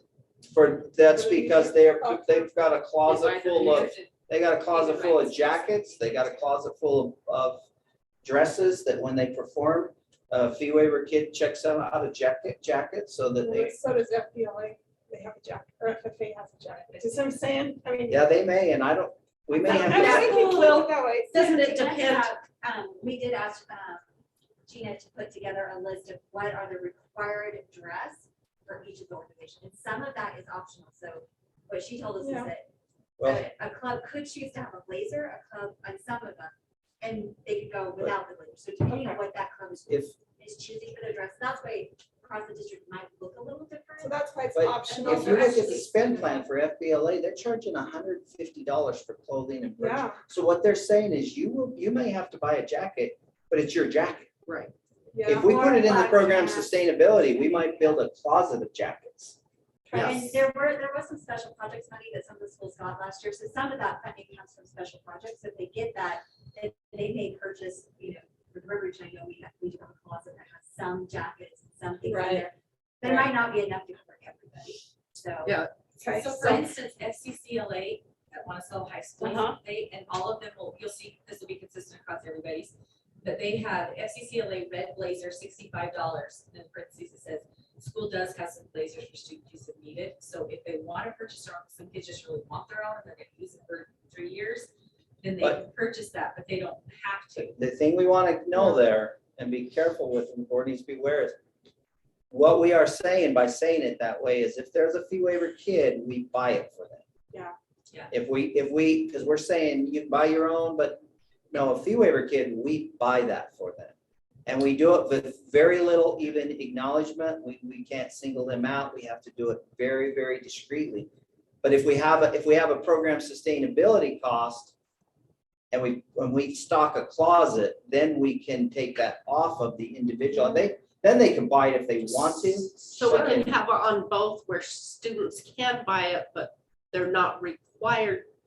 There's I mean, probably there's way not a more- requirement to buy it for every student Yeah. or for students who are on fee waiver. If there's also a sustainability fee. Yeah, Is that right? So we want to look if into it's that. just I'll look into that with Julie and Christy in the Yeah, schools. just let's have a review on that fee Because schedule and make sure it's Even kinda like consistent. golf clubs for the golf program, we're not Yeah. planning on buying a set of golf clubs for every kid. We want to have, a supply of a few golf clubs that can be moved around the district if needed Sure. to help with our fee waiver students.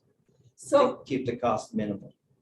so Mike, we don't have books printed. Would anybody like a book printed, or would you just like your school that you represent printed? Just you can review. Do you need anything printed? Nothing printed? Nelson, do you or Lucille need anything printed? I kind of like to compare last year with next. No, I don't, but I do have a question. Yes. So clarification, I guess. So if there was a program like the JOM, the Johnson O'Malley program, if there was an item that a student is requesting or is needing as part of instructional, I guess, supply, the JOM program can request for a fee waiver item then? Would that be the process, or how does that work out? Yes, they can request to the JOM, and if the JOM purchases it, then, we really haven't just said, we haven't stopped it because it is part of what they do. But we have been educating and informing our principals, our coaches, and everyone that if it's on this fee waiver schedule and they are a fee waiver student, the district is prepared and if the board approves it, what the board is saying is, we are prepared to provide these resources to our fee waiver students. And so our message to our administrators and students and coaches and parents is, if it's on here, you have a fee waiver student, it is provided. Now, if they were to go to JOM and ask for it and then not, when we have a fee waiver student, that does not mean we pay every single fee. There's been a number of kids that principals have come to me and said, sometimes they come and get money for a trip and sometimes they don't. Do we need to call them every single time? No, we need to make sure they clearly understand how it works, where they go. We don't drive to their house and go that far. We make sure there's a clear, open process for them to receive these services. But sometimes maybe they have their own funds and they don't necessarily want to take school funds. That's a personal choice. And so same thing here. If JOM wants to submit it to JOM and they want to buy something, we say, fine, but we are not passing it to JOM. We're not requiring JOM, and we're not even encouraging JOM. We're just haven't stopped JOM. And in most cases, it's slowing down because the system is becoming far, far more apparent to everybody, and they're aware of how it works. And it's only been in place 2 years, so it's still kind of, settling, and we're learning it more, but it's, and then we had everybody virtual for 1 year. It didn't even happen. So really, this is still a very new system. But no, to answer your question, JOM does not have to buy it, but they could. It's not illegal for them to do it. Well, JOM is supplemental, everything that they do with their funding. But yeah, just a question, just wanted to get that out there for those that are listening, that are involved with the JOM and Indian education. And there are some things that wouldn't be on here, Nelson, that they might still need help with, like basketball shoes. That's not on a spend plan anywhere, but they might go to JOM and say, can you help with basketball shoes? So be aware there are some things that go beyond this that they still might ask JOM for help. Yeah, it works both ways. There's some things that are not allowable with JOM monies as well too, but I'm just putting this out on the radar in case if they need to supplement something, maybe they can work this together with it on it. Okay, thank you. Nothing else? Can I just, I sometimes forget, this is being broadcasted. We have parents that are listening, and I just think it's really important that this is the window for parents. And if they're listening, to look at these and to, to have input as to really how comfortable they feel with the level that our programs are competing at, that are spending at.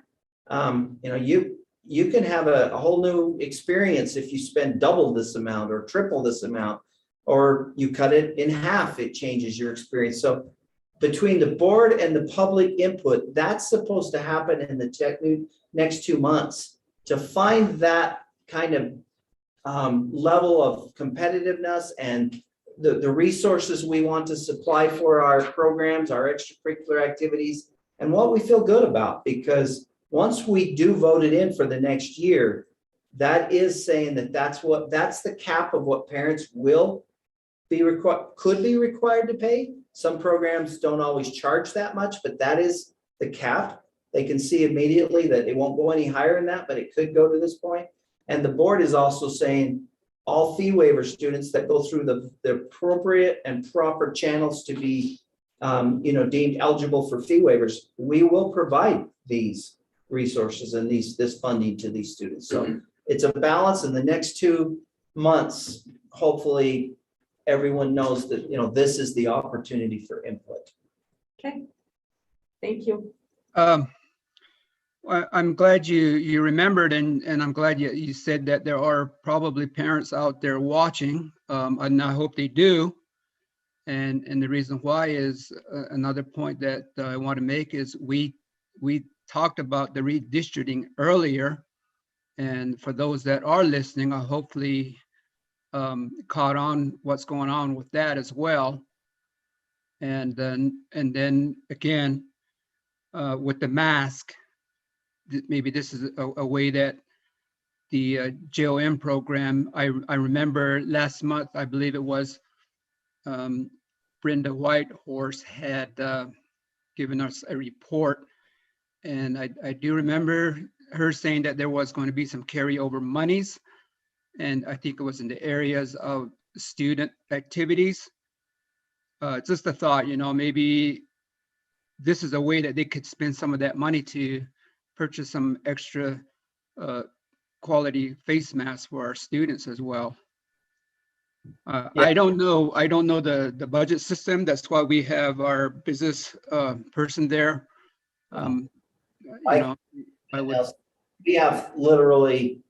We have plenty of money to purchase the masks, and we have ordered them. It's more of a supply than it is than the finance behind it. We have been given lots of CARES money, and that is an appropriate and a great expense for that. So we have the money. We have already requested and put in the purchases. It's just a matter of when they will be able to supply us because of the slowdown in the supply chain across the country. Right. I understand all that's going on out there in the country and the world. Thank you.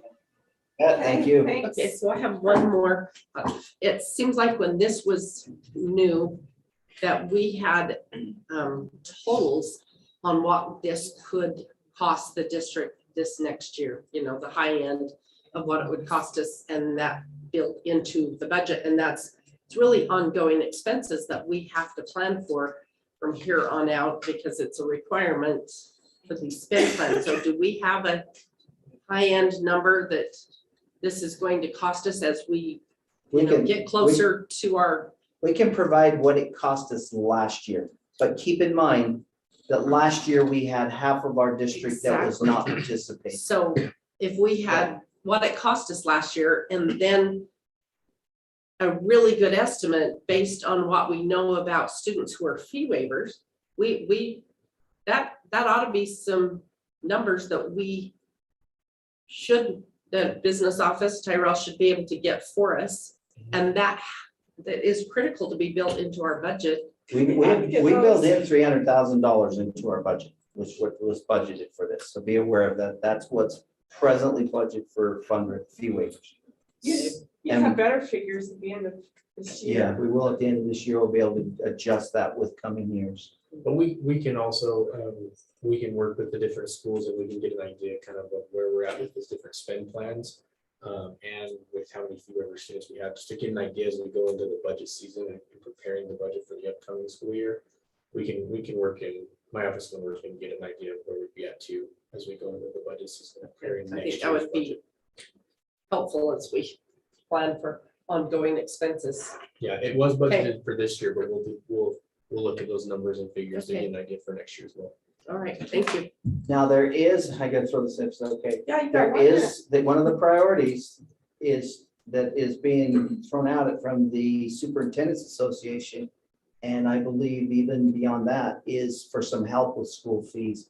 I don't know if that'll, how that'll play out through the legislative session, but they are targeting a bill that will provide some Is one-time it or for ongoing. extracurricular or just academics fees? I understood it I don't was know, they- academic. My understanding is that it was to eliminate curricular fees in the, Mine at too. the school level. Okay, curriculum. Yeah. So that funding would be there, so that there would no longer be like your Right. art and choir, those would no longer be But on your. Those spending. are some fees in here. Sure. We do have some of those. Right. Yeah, that was my understanding too. Anything else? Okay, we're going to number 7. Mr. Pemberton, District Audit Committee. Yes, so you'll remember a few months ago when we did our fraud risk assessment for the previous fiscal year. I believe it was item number 9, it's the final item on there, was asking if the district had a formal audit committee. And I've done a lot more research and looked into that, and it is actually part of state code that we will have an audit committee as part of your board. And so it's a board function. I've included a proposed policy in there. This is not an action item for this board meeting, but it's there for you to review. This is the policy is based off of the code and administrative rule. And so just a couple of points. The state code kind of has different levels of what the audit committee needs to be involved with. Where we are a district that serves less than 10,000 students, that kind of limits the amount of requirements that we have to have for an audit committee. The requirement is that 2 members of the Board of Education will serve on the audit committee, and with the option to add people from the community. The recommendation is not to have more than what the board members are. So the policy says it could include up to 2 members of the public. And those cannot be administrators or employees of the district. They cannot be employed by the district, and that's per Utah code and rule. The State Board of Education does have training that they provide to LEA boards. So I can provide that to you. I did not include it on this agenda, but I can provide those. They have written trainings that are really long documents that you can read through. They also have video trainings that they've done, and that's a requirement for the Utah code as well, that the state superintendent will provide that training. So that's available. We are required to have an audit committee. The responsibilities section of this policy, those come from Utah Administrative Rule R277. And those are just kind of the minimum responsibilities that the audit committee would be responsible for. And so this is just, a proposed policy that we have there. The other policy that is on there is just a change to one of our existing policies. Our current policy says that the district will have no standing committees. With this being a legal requirement, we need to change that policy and update it. And so that one will just eliminate that sentence, so that, the rest of the policy is fine, but we just need to make sure that that sentence is no longer a part of that policy, so that we can have a standing audit committee. So that is there for your review. I can also, provide the trainings that that have been provided by the state superintendent's office. But are there any questions about this right now? So do we need to appoint 2 like now? or So this isn't an action item for this meeting. I wanted just to provide it for you to kind of review the policy and review those, those rules and codes if you wanted to. I can provide the training for you to review also, and then the intention was to bring it back in February to where we could then adopt a policy, and if there was no opposition to it or any changes that we wanted to make, and then we could also formalize the audit committee and establish a committee from your board. Okay. Yes, go ahead. Oh, you're volunteering. Thank you. It's already on. Good job, you. I really like this. We have one of the responsibilities that we've written down for the board president is to appoint board members to committees. And so I guess I would throw out making this congruent with that we have the board president appoint board members to serve on that committee. As far as the public, I don't know whether that would, what we have written wouldn't apply to the public, I'm sure. How we want to, if we want to bring that before the board and somebody make a motion of appointing somebody, or whether we just want to hand that over to the president, I don't know how to propose that. But for the board members, I would recommend that it be stated that that's the board Include president. that in the policy. Yep, we can have that. So you change that, bring it up. And then I would think we would want to create a policy that would have a some type of direction on how community members are involved in it. And it, from serving on other committees and boards that I've been on, is generally names are submitted by, you know, anybody on the board. And then it is voted on and narrowed down to the two that would serve, but that all board members would have an opportunity to suggest or submit names of people who may be good to serve on the committee, but that would need to be in a policy as well, as Sure. what the process would be to select community members.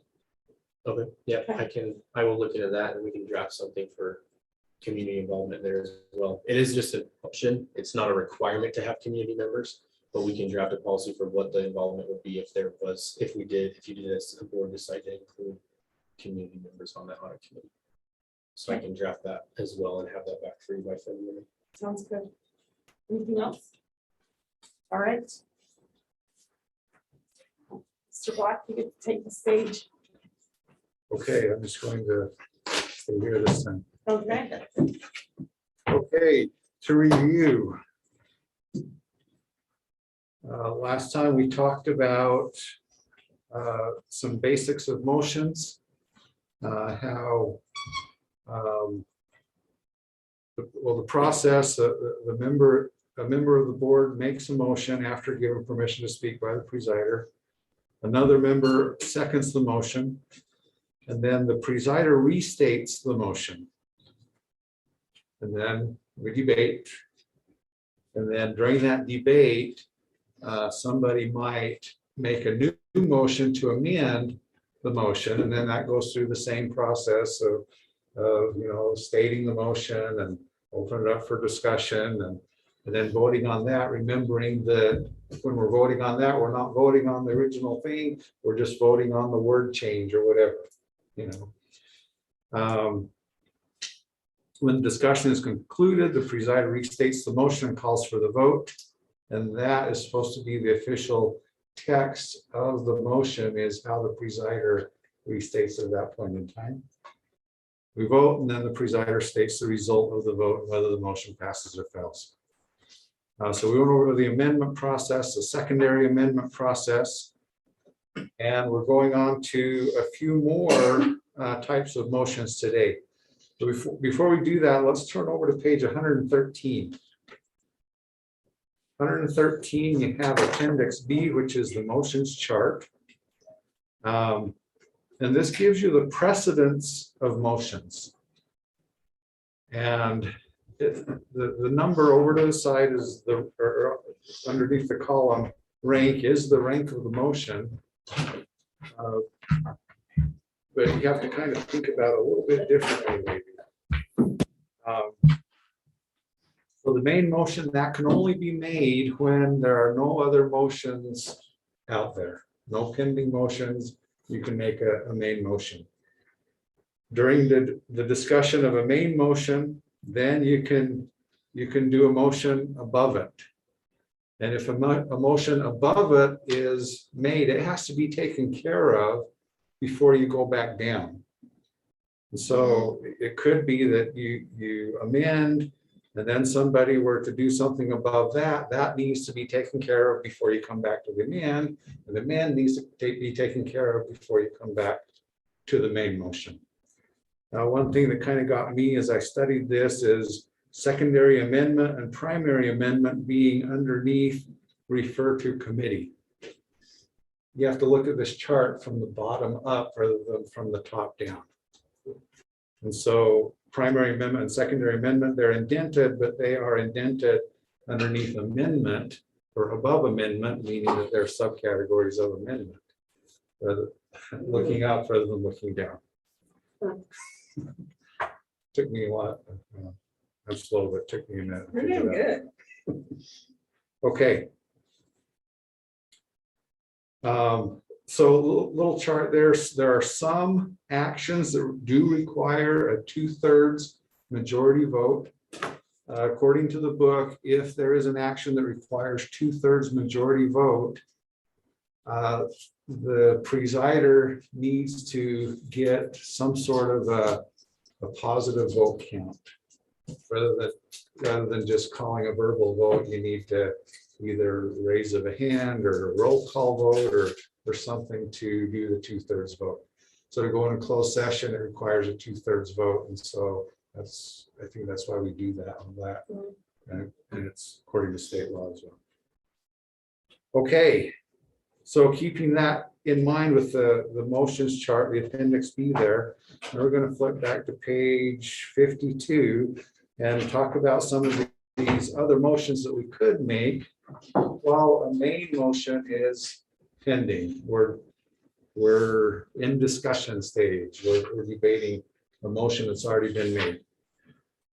So page 52, refer to committee. We can, so somebody makes a motion, we're discussing it. So, a board member may make a motion to refer it to a committee. And as part of that motion, it needs to be stated which committee. It needs to be stated when it's coming back to the board. And it needs to be stated whether the committee has the power to make the decision or whether it will be just a recommendation that's coming back to the board. So if we want to, we're discussing it, we want to send it off somewhere else to have further discussion at a different body, a different setting, we make that motion during while we're debating a motion. Okay, postpone to a definite time. And this is kind of related to the word table, but there's a slight difference.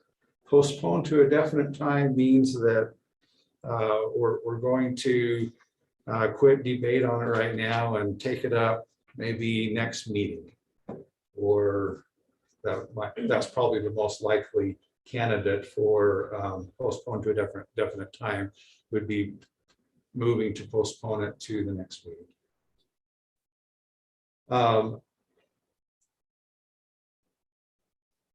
Okay.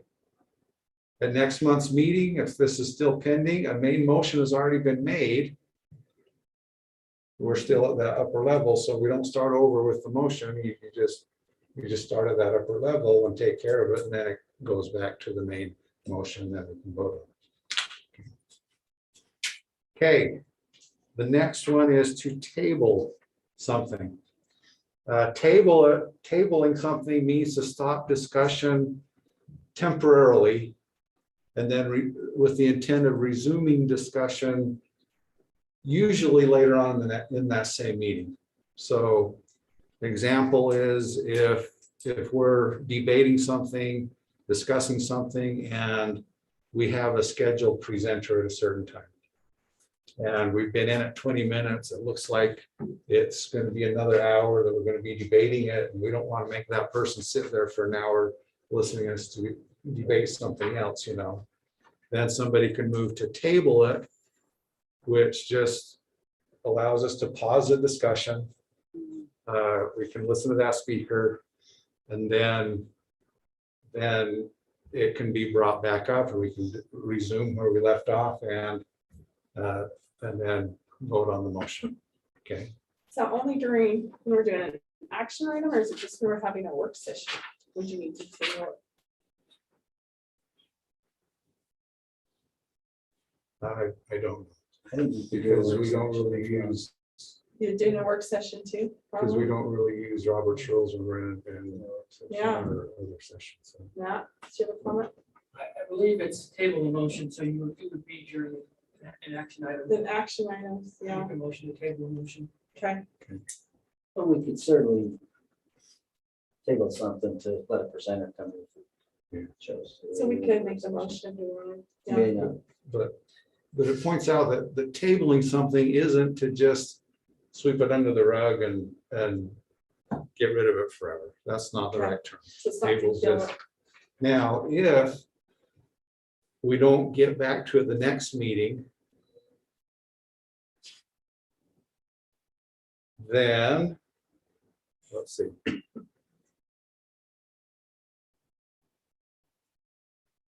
It dies. Yeah, So it can die. the next meeting or the second meeting after. That meeting or the next meeting? Okay, yeah, that meeting or the next meeting that it dies. Okay. And then somebody have to remake the motion. It doesn't just come back and we just keep debating it. Okay. Okay. All right, now that a tabling, it cannot be debated and it cannot be amended.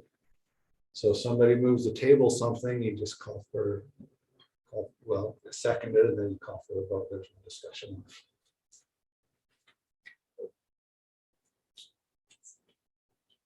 Okay, next. I'm feeling a little pressure here. Like I gotta remember. You all gotta, this yeah, you stuff. gotta know it all. It's all academic for me. Call the question. So if somebody feels like we've been debating this way too long, Oh, that's gonna come up all the time then. somebody can move to call the question. Which means that that person feels that it's time to vote. Now, that doesn't mean that you have to call for a vote at that point in time as soon as somebody says that, because that is voted on as well. That procedure is voted on. So somebody can call the question, and then we can vote on that as a body. If it passes, then we vote on the main motion. If not, we can keep debating it. Now, this cannot be debated, and it cannot be amended. And the call the question does take 2/3 vote. So 2/3 is 4 out of 5, right? Yes. Yep, 66%. 3 out of 5 is only 60. Okay. Questions or discussion on that? I have a little one, Okay. as I read through this, because this made me think a little bit of the comment you made, Mary, where you said, I really think it's bad principle to put something on the agenda and try to approve it that meeting. And this made me think, well, that's the process right here. It may or may not be bad principle, depending on how 4 or 5 board members look at it. But if one board member feels it is, they would postpone it to a definite time. And say, I don't think we should be approving this. I think we should postpone this until next meeting. I don't think we've had the time to look at it. Anyway, what I thought was, I don't know if you make a blanket statement or not, if it would be wise, because there might be a time that it's appropriate to approve something on a first reading. But then we could all Yeah. decide. Yeah, but it's just like, the spend plans, the community, what is it, the community council, what are they The called? trust Trust fund. land plans. There's an effort in both of those, and we see it others, is to let it, to be transparent, not to look like, oh, something's up, we gotta hurry and do it, and to look like things are being shoved. And you're given the Through the reasoning system. why you would maybe want to postpone it for a definite time, but anyway, it just made me realize that that's a debate that the board needs to have, and that reasoning would come out right there. That this might not look transparent. I don't think this is the right time to approve this. But it would be a board decision, Yeah, right? yep, and then we all vote on it and decide. I mean, anyway. I mean, let's, But see, I know from being a board president that you and Lori know well before the rest of us, everything that's gonna be on the agenda, because you meet ahead of time in order to put things on the agenda.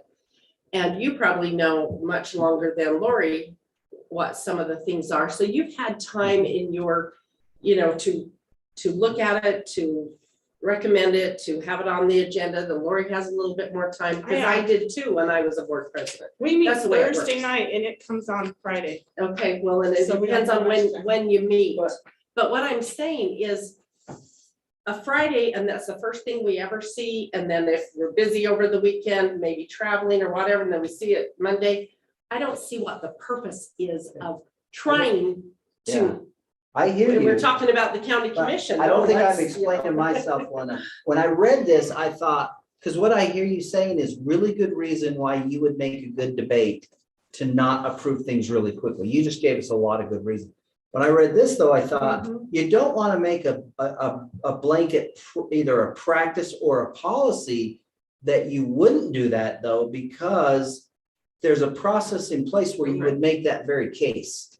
All the things you just said, you would say, I don't think we should be approving this right now for all the reasons you just said. So then you need to make a motion. Yeah, you'd have to You make have a to make a motion that I motion. think this should be, Mhm. this Well, should and be. ideally, a board member shouldn't have to make constant motions Yeah. like that it would be, it's good practice to spend the kind of time to Agreed. get things right and to allow board members to have ample time to not only look at it themselves, but maybe get feedback from the public. I totally agree, and that's And all, so- that would be all debated, that is good practice, but But we could make. there the might be motion. something that you, Yeah. that. There are things that are timely Yeah. sometimes, and they just come up, administration finds out that this is being mandated by the state, and we have a certain amount of time to do, to And have this this only policy. takes, to postpone finalized. it only takes a majority to pass too, 3 out of 5. So what you could do is you could just request it through a motion, someone would second it, and then we as a majority vote whether we want to Yeah, Well, extend it the another reason month this- or I not. think that's good. I I just think hope the it's reason I- not Yeah, I think the reason it caught my, necessary a yeah, lot. I think the reason it caught my attention, because in my mind, I started thinking in the framework of, we don't need to put action items on there when it's the first thing on the agenda. I mean, there's kind of been an impression that we don't want to even approve things, and I got thinking, maybe there should be on action item as an optional action item and let the board decide after that good discussion you just had of how they want to approach it. Anyway, that was a Yeah. thought I had, Good is idea. so. Thank you. You did a good Yeah. job. That's really Question, good. Yes. yeah, question for Steve on the question. Would the a motion to decease debate, was that similar? Would that be the same almost as the question? My understanding is yes, it's to cease debate and go back and vote on whatever is the pending motion. Motion.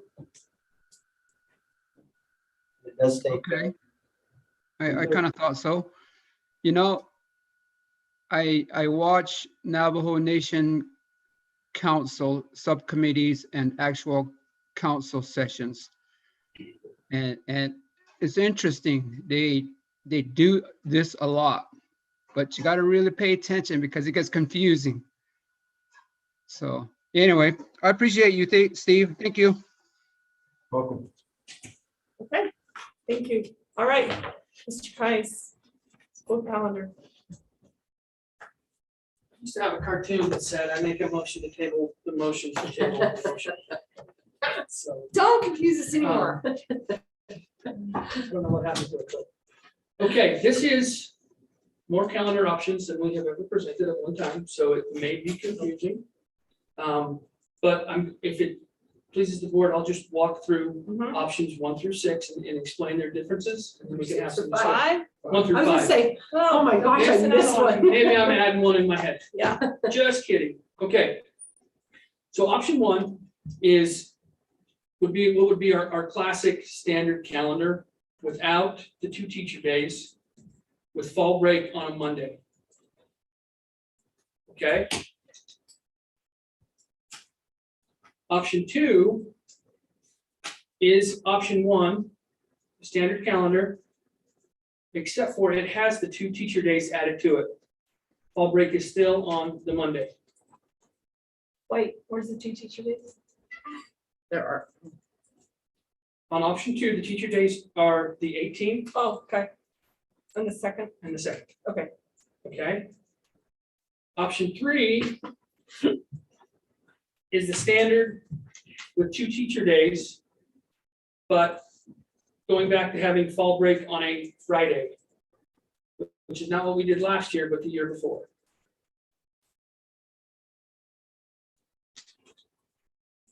Option 4, and these are where we really make significant changes from our typical calendar, is the 2 teacher days. But fall break is on the Friday prior to the deer hunt. So what day is it this year? So it would be, fall break would be Friday, October 21st.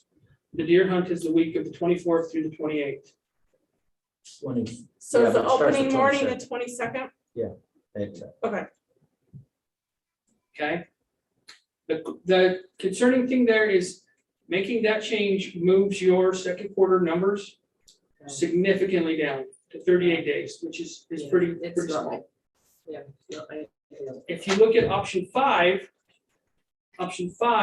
is the 2 teacher days with fall break on the Monday that's in the deer hunt. So that the students would actually have Monday and Tuesday of the deer hunt off.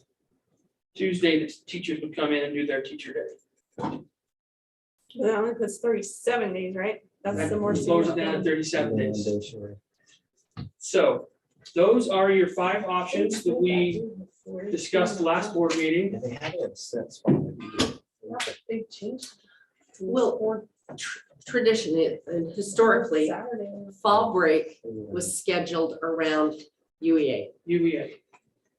And then it was noted that not a lot of teachers, employees really attended UEA, so we weren't necessarily, maybe or maybe not, should we continue that practice? And so then we started just doing what would help even out the quarters and not, okay, so when's UEA and let's have the fall break at UEA. Anyway, and then it was suggested by somebody last year that we switch from a Friday to go to a Monday deer hunt, and then it wasn't on the deer hunt anyway. I personally had a lot of complaints from parents saying, why on a Monday? Monday, it's more ideal not to be in school, especially when all of San Juan County is so isolated that if you go anywhere, it's more advantageous to go on a Friday, Saturday, on a Friday or Saturday, or a combination, Friday, Saturday, and sometimes stay at a Sunday, rather than a Saturday. Some people need to be back home on Sunday, those kinds of things. So they felt like that's kind of a waste of a vacation day, is a lot of feedback that I got. And so I asked for those 2 calendars. I appreciate the work. I personally really like 3, because 3 said it, and that was an option last time, but people can take their kids, like they can go hunting on Monday. Also, one thing that has been noted to me for anybody who has younger kids, at least in the Blanding area, I don't know if this is true in Monticello and maybe Montezuma Creek, Monument Valley, they have these kinds of things for younger children, but and or extracurricular, dance, gymnastics, those types of things. If there is a Monday holiday, for whatever reason, like we just had a Monday holiday, the area preschools or dance, gymnastics, if they don't do it on Monday, they also don't do it on Tuesday. And so a lot of more things are canceled, and we already have naturally Monday holidays. That's, if a weekend, it happens on a weekend, or holidays are sometimes just on a Monday, but they default to a Monday. So we already have a lot of natural Monday holidays. And so for, multiple reasons, I've been told by lots of people they prefer the Friday, and it ends up canceling Tuesday extra things if we have Monday holidays. So Do you anyway, have a preference? What you would run through? I do not have a preference. The question I had is that if there's a strong recommendation from administration. Yeah, let's see what you're. I know in past years, the teachers have weighed in on quite a difference in days in the quarters. That's been quite a challenge because like if you're teaching a quarter class and you have, what was it, 38 days in one quarter, and then you come back and have the 45 or the 46, that's pretty substantial change between the days of instruction that you're dealing with. So I know driver's ed has been a class that's spoken to this a lot, and there's been other classes, but so that's really all I know. I really don't have I also know there's a group that likes to have a little time around the deer hunt. So I don't really have a good feel. I don't know. I would make the recommendation.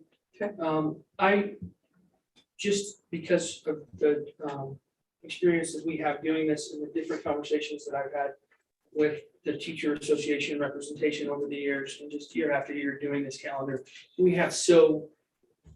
we're very limited once we sit down and actually try to calculate where to find the days. So my recommendation would be that if the board has elected to add the 2 teacher days, then we go with option 3. If they do not want the 2 teacher days, then we would go with option 1, which is our standard calendar that has served us well in the past. I know teachers that I Let me chime in on this too. really like that day before, but they really like a day to come back from a break and have a day. I mean, I think that's what they're really wanting for that. So go ahead, Nelson. I agree with Mary and Matt on option 3 because it's in the name of the deer hunt weekend. If I was to go camp in your backyard in Monticello, I have to leave Friday here and head that way and set up camp and be ready Saturday morning, keeping in mind and keeping focused that education is still priority with our two teacher days. So I prefer option 3. Thank you. 3 for me. Lucille? Okay. This we'll vote on it this later. this is an action item. Okay. Go ahead. One more comment. It's too late for this time around, but for next year, I'd like to see coordinating with USU spring break a little bit more. I agree. Here is the problem with that though, is because we're in the same community or general area as CEU or USU, that can solve some problems with people right here. But if anybody has kids going to school other places, University of Utah, BYU doesn't even have a spring break, but all of the other schools, they all have different spring breaks than Utah State. They don't all line up. And so even when we tried to do that, anyway, some people say, well, I wish our spring break would lined up with, Just really quickly in response, that's something we take into consideration every year because it is convenient. For a while there, we were able to line it up pretty regularly with USU San Juan spring break. For whatever reason, their spring break has been jumping around a little bit. And so with our constraints, it hasn't always matched up, but it is something we take into consideration and we'll take into consideration next year. Be nice, Thank you, work Matt. out. Okay, we're gonna take a break. We'll be back at 6. And then this. The deer hunt is Saturday closest to the 20th. just thinks it's the third Saturday, but it's not.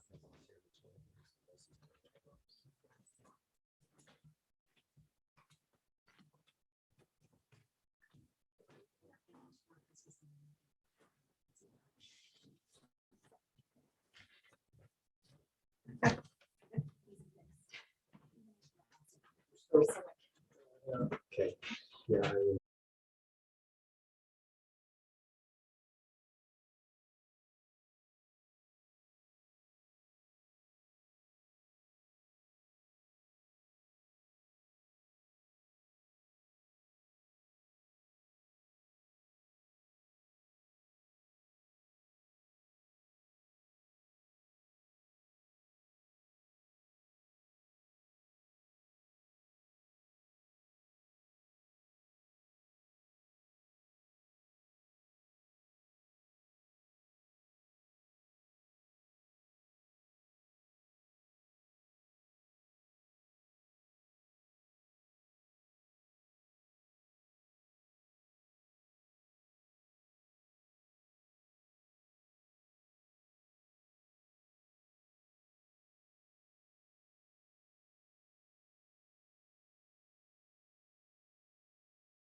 Nelson, is Lucille on?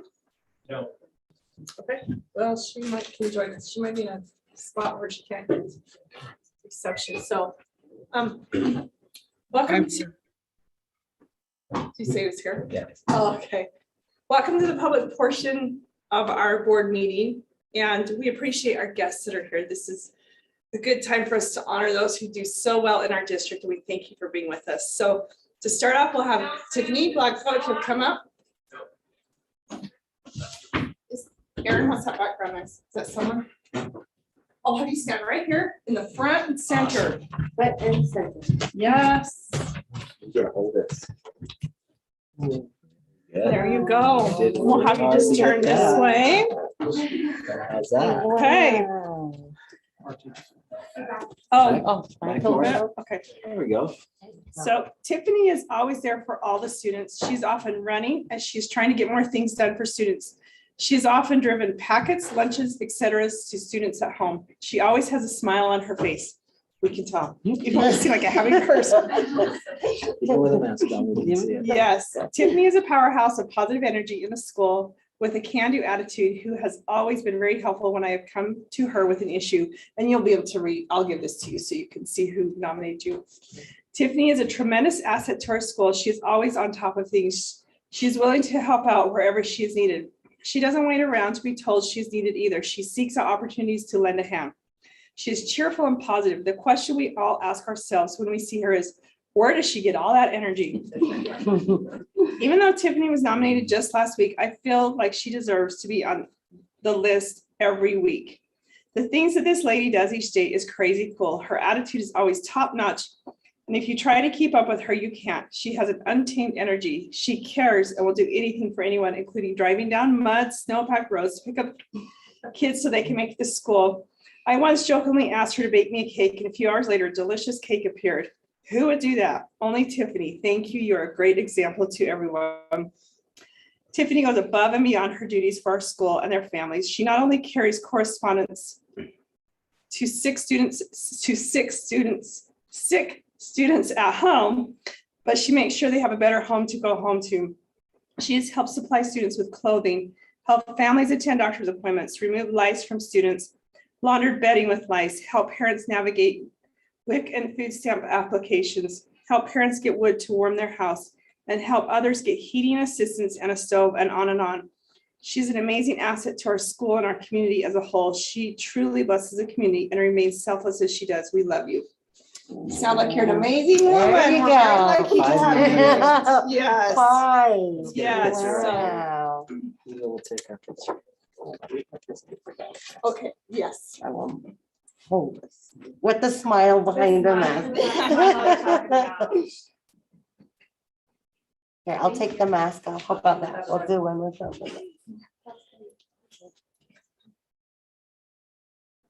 Thank you. Thank you. We so appreciate it. Thank you for everything you do. You're You do very such a welcome. great job and you're Thank you. positive attitude. So if we need a cake like tomorrow. Oh, yeah, you know. Thank you. We appreciate it.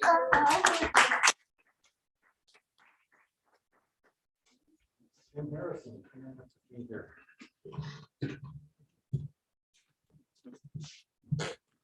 Get all this.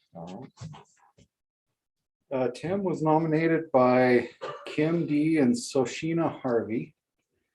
They say this: Tim can integrate science into music. That's brilliant. Harrison leads by example. He is willing to lead in STT, CTT, and in grade level team led by his own expectations. Tim is always willing to send an email, make a video, and demonstrate. He is consistent in his expectations. Tim defines lead by example. Thank you, Tim. And nominated by Kim Schaefer. Kim says our scholars definitely benefit from the care and concern shown by Tim Harrison. Most recently, he led a team of teachers in designing integrated curriculum focused on heroes. This will be the central focus for multiple scholars and multiple courses during the second half of first quarter. Tim has also been very effective in advising our new 7th graders during 100% virtual learning. Tim is always anticipating scholar and school needs in a proactive manner. This helps scholars to be better organized and for school events needing AV support to run smoothly. The recent winter concert is an example of a smoothly run event that really showcased musical efforts by band and choir scholars. Tim is consistently reaching out to advisees in order to run Google Meets tutoring sessions in an attempt to fully support scholars in distance learning. His dedication to teaching students, not necessarily content, is readily apparent, and he is also helping other advisors to get tutoring sessions going. Additionally, Tim is a steadfast supporter of cross-curricular unit design, Canvas builds, and resources to help scholars engage across multiple subject areas. Mr. Harrison serves on our school transformation team and school community council. In addition, he volunteers for additional commitments to both assist scholars and promote our school in positive ways. One example includes his efforts with the AV Club to live stream events. Another is his work to implement COVID safety protocols in band and bring parents together for live concerts. He fully participates in school-wide initiatives as evidenced by his work on the school-wide units of study during the year of distance learning, developing summative assessments, and then planning backwards and in helping scholars to process learning intentions. Congratulations.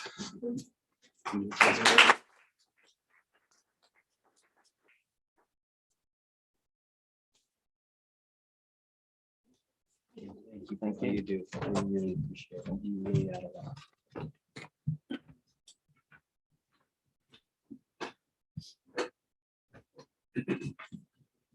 Again, thank you for coming. That is the end of our awards, and then we're going to move into our public comment period. You're welcome to stay or you are welcome to leave. Either way. So even nothing on the email? I've not seen anything yet. Okay, so Miko, you get to be our lucky contestant tonight. And I give you 3 minutes, and I'm going to let you have several items that you'd like to address. So Okay,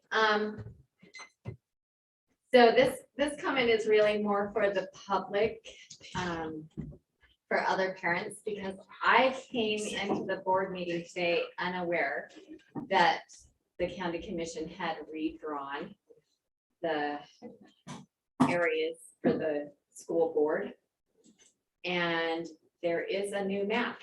So if you are just tuning in, parents, grandparents, just concerned citizens, please know that they have been redrawn and time is of the essence, as I understand.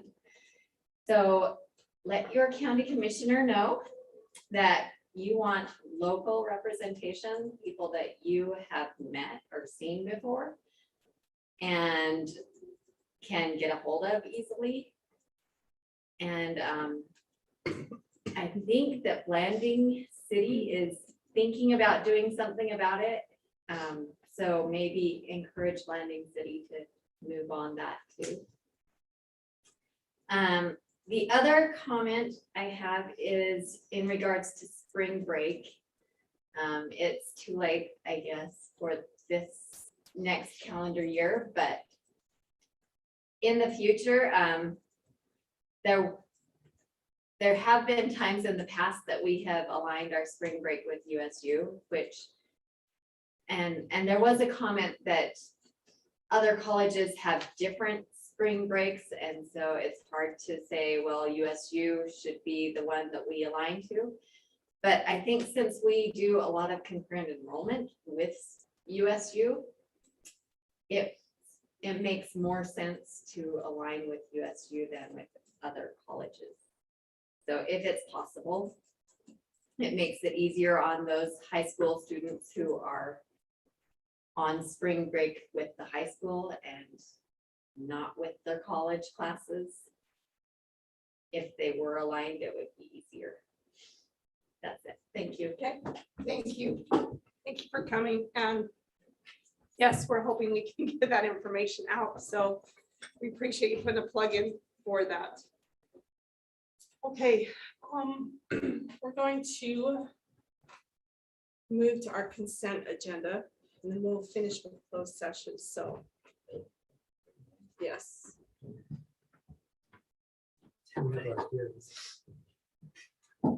Yes, let's do the consent agenda and then we'll move to the hearing in that order. So, okay, so I need a motion to approve the consent agenda. I will motion to accept the consent agenda. Second. All right, any discussion? No. Okay, all in favor? Aye. Okay. Now we are going to go into our public, excuse me, our public hearing for our Native American policy and procedures. And so we will have two presentations, 1 and 2, and then it will be open for public comment if anyone is here or can listen. So at that point, I will open it up and then I'll just see if anyone is out there would like to address the superintendent. So we'll turn the time over to you and Tyrell. That's gonna lead out. Yeah, I will get Okay. us started. Can we pull up the pen for the first?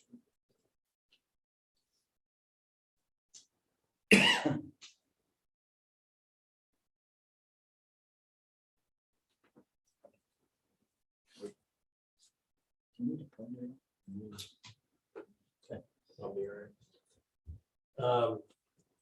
Okay, so just a basic overview of impact aid. It's a big part of our district and our budget annually.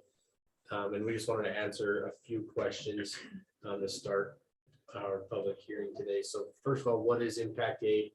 And just a basic overview of that is it's designed to assist local school districts that have lost property tax revenue due to the presence of tax exempt federal property.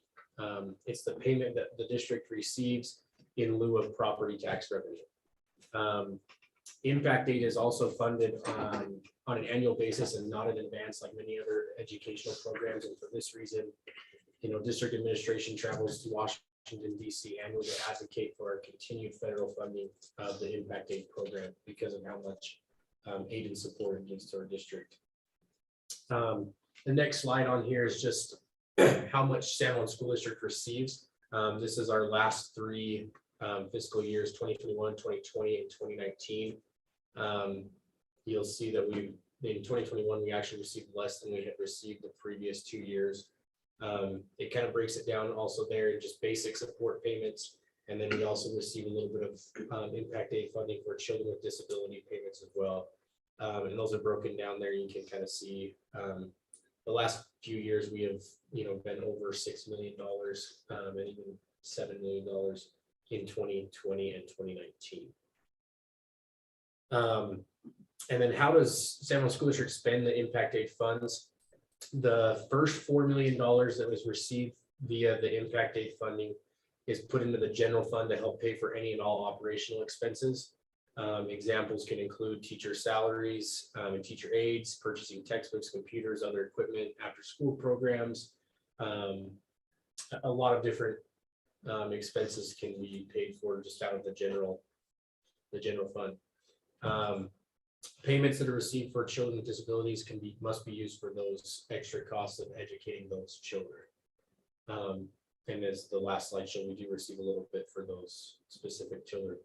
The next $2 million that we receive from the impact aid is put into the capital fund to help pay for maintenance of buildings and any construction costs that are incurred. And then any amount that is received over that $6 million amount is put into the building reserve fund to account. And that account is just set aside to help with future maintenance and construction of new school buildings.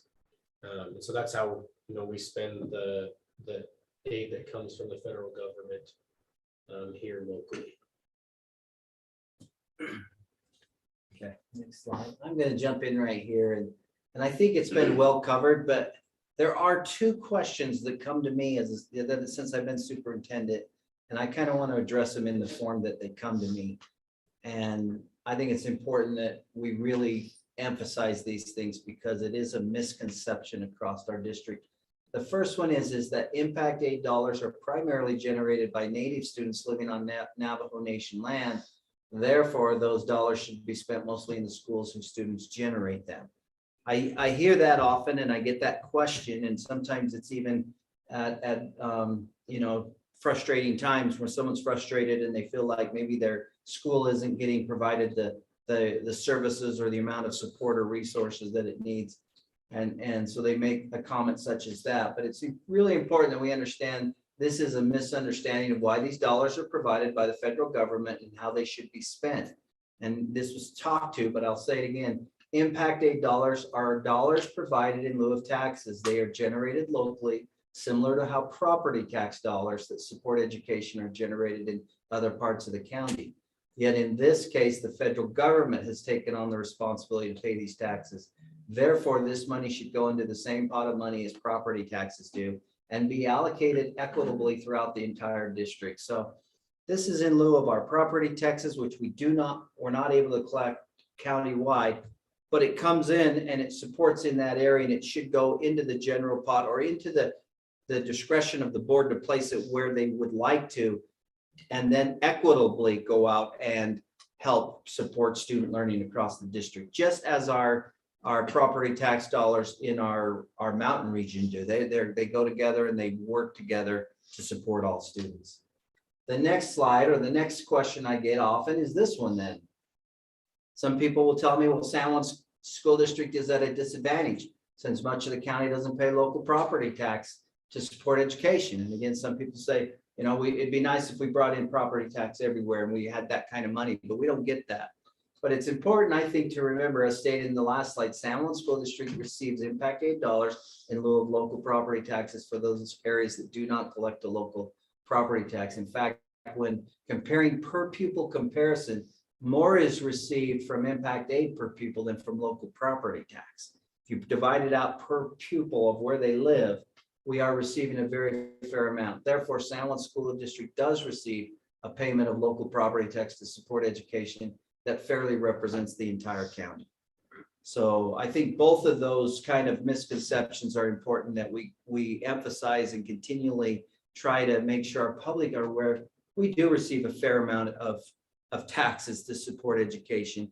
Some of that is paid by the commitment of the federal government, but it should all come to us and we should put it in as allocated out by the board. It should be used to equitably support education in our district. And that's what we're trying to do.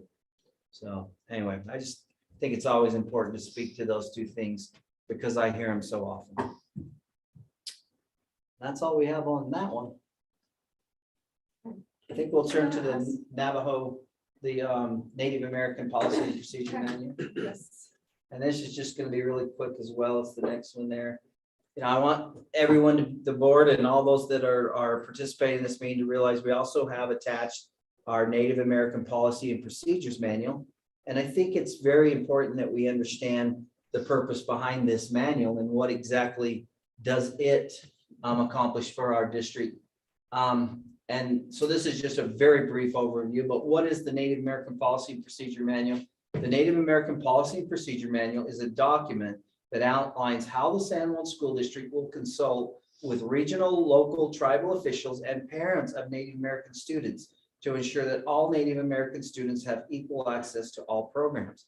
Federal impact aid money, one of the things that we are required to show is how are we providing some evidence and how are we collaborating with parents and tribal leaders to provide the best evidence and the best access to all of the programs that we offer. And so this document shows how we collaborate, how we plan on working with parents and tribal leaders, and the things that we will commit to do. So many of the things we do throughout the year, such as gathering the information regarding participation that we look at in June, and taking questions all year long. We solicit for questions all year long, and we answer those explicitly again in June. The board looks at those. Those are steps that are outlined in our Native American Policy and Procedures Manual and helps us show how we collaborate with our parents and our tribal leaders. Is the Native American Policy and Procedure Manual required? Yes, the Native American Policy and Procedure Manual is part of the district's federal aid application.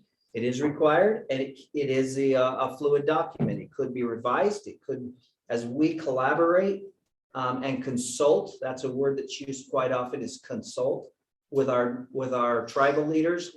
If they request changes, then certainly that would lead to changes in our Native American Policies and Procedures Manual. And we do consult on multiple meetings throughout the year with tribal leaders and others. So really, that is kind of the the very surface level of our federal aid money and also our Native American Policy and Procedures Manual. Okay. See if there's any questions. Do we have any comments from just any people that are on virtually? No. Okay. I remember when I first came on the board, this was quite a hearing. We've cleaned it up well. Thank you. And it explains well the way that money is spent. So we appreciate that. Thank you very much. I have a question. Go ahead, Nelson. I'm just wondering how long it's been since the two different amounts, the 4 and the 6, have been in place. Would you know, Superintendent? I actually would not know the exact time. My only guess is it's been quite a while. That's been in place for a while. Mary may actually know more. I'm going to speculate and say that it's probably been about 17 to 18 years. I was wondering the same thing with the cost of building getting so, increasing so much. I was wondering if we possibly look at that and see if we actually add a little more to the building fund if we're ever going to replace any more buildings. Because of that very formula that we've used, we completely replaced 3 school buildings, but we have more needs and the cost is only going up, and our ability to replace those buildings has diminished significantly. So I do think it may be something that we should look into, of how we're going to replace those buildings, and that's the way we've done it in the past. That is interesting. I had the same thoughts.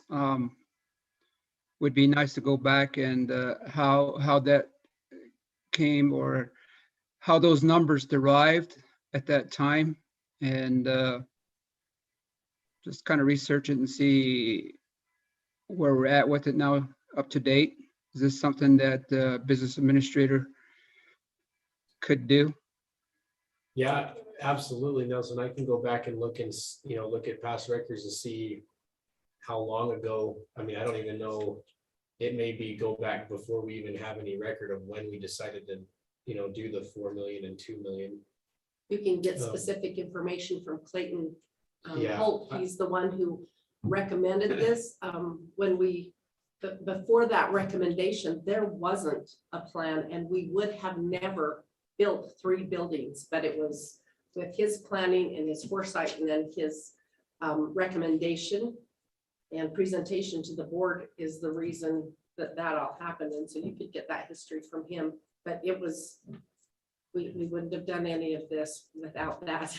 And it probably does need to be adjusted. Well, that's part of our capital work that as we bring next month, we'll try to start looking into that.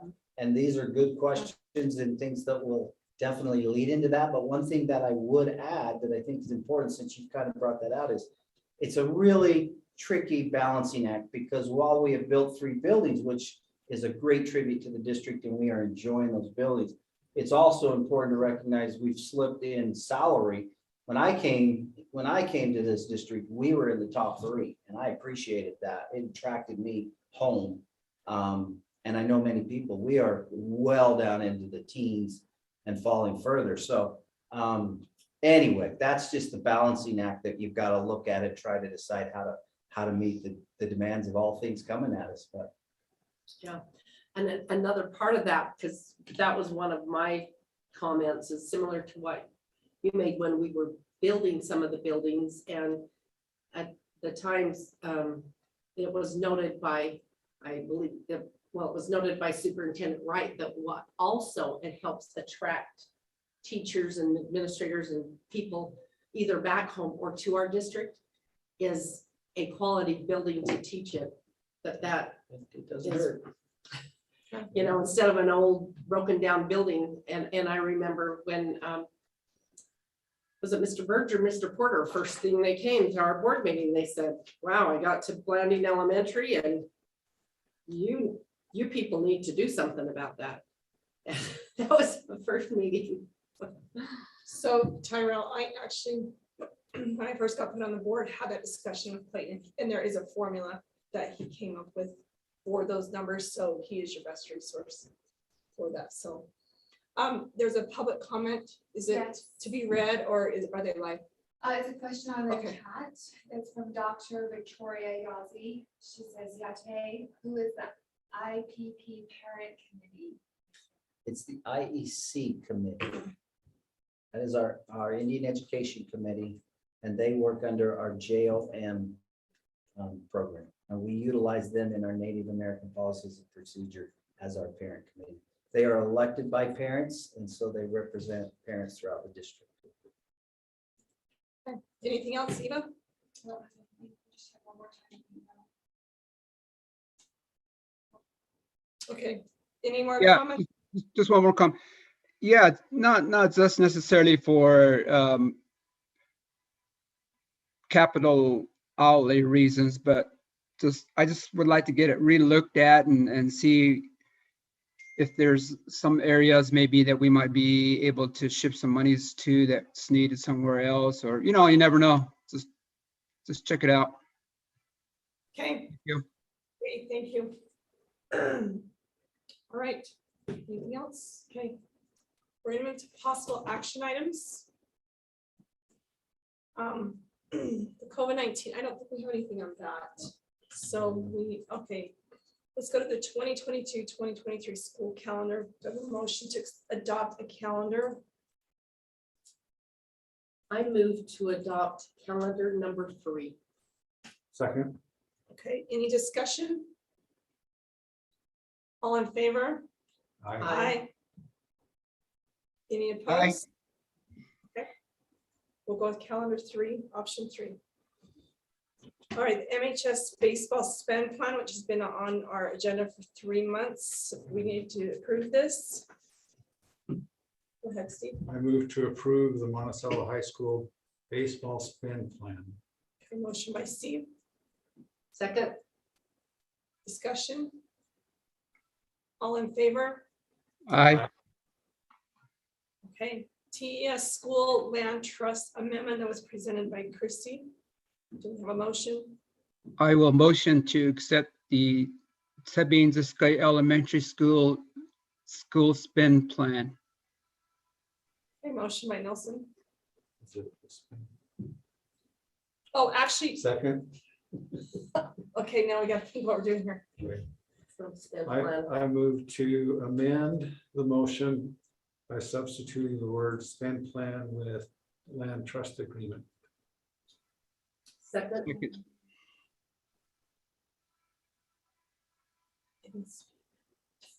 Discussion.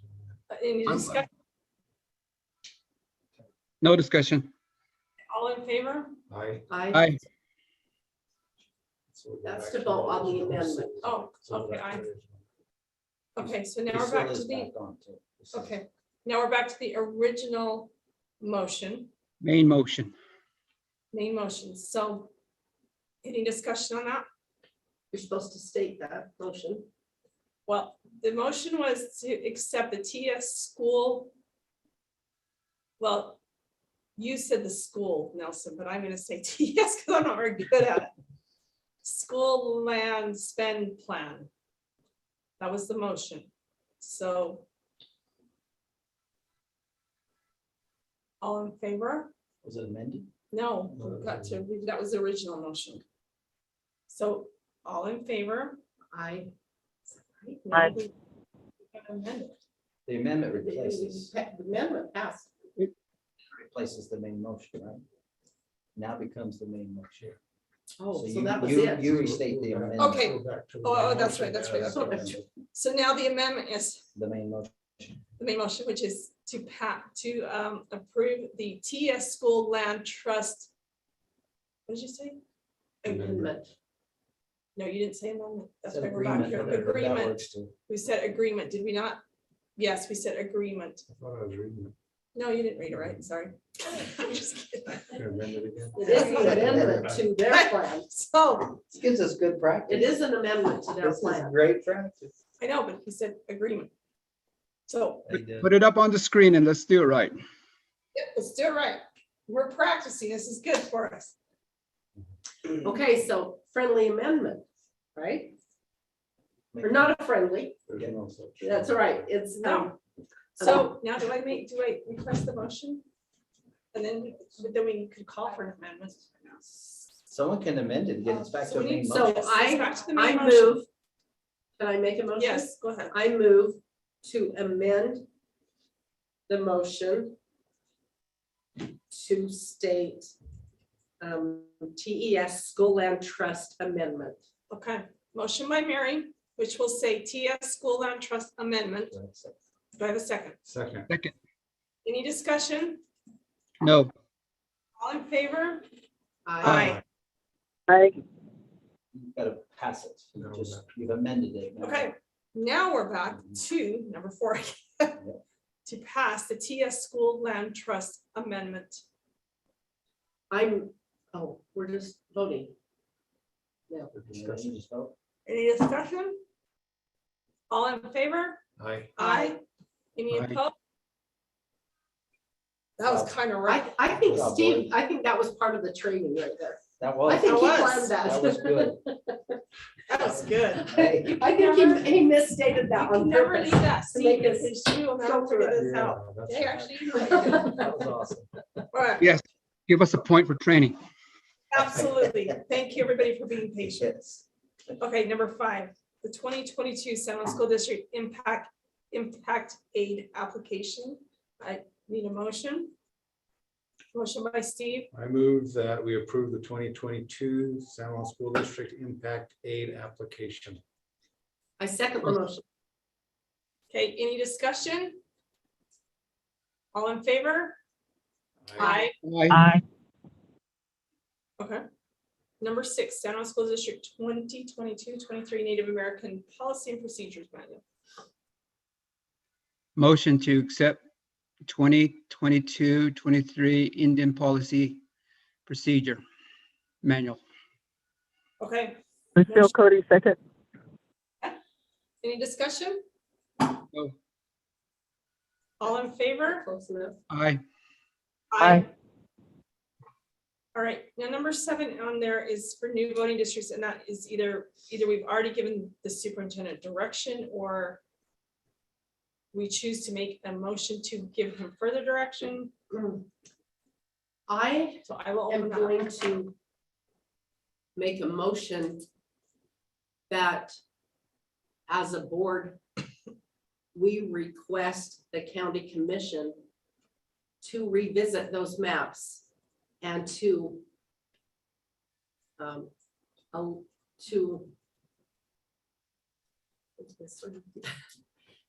to have each board member represent the area in which they live. Okay, so we have a motion by Mary. I'm not going to restate that. I hope you all heard it. We have a second. Second. Okay. Is there any more discussion on this? Yeah, can you go deeper on how that would look? What would be the steps to fulfill that motion? Do you see? Did you say write a letter? Would the board write that letter? Or what would you see happen? I think educating the public. I mean, Miko brought that up specifically of not knowing, and so I think it's a matter of educating the communities, but we kind of have to do it But something. as a unified Yeah. board. Your with the motion same was platform. directed at the Something- county commission. Something needs to come from us. I mean, what we talked about earlier, I think is also essential, but I believe, and my motion included something coming from us to the county commission to request that they approve a map that allows, my motion said that allows each board member to represent in the community in which they live. It may be better to understand if that is flipped, to say that the people in the community have a board member who represents them, who lives in the area that represents them. What he's wanting to know is how do we get the message out? So that's the thing.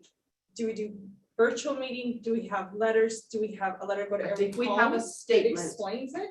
Maybe a saying, letter. Yeah, and I'm wondering, are you saying you as a board will draft this? Or are you saying superintendent draft draft this? it. I'm saying you draft the letter, but And you talked about it going to the county commissioners first. Yes. Okay, so that, I'd like you to be very clear on that. Superintendent will draft a letter that. So can I amend my own motion? can I ask I one think you question can, now? Ken.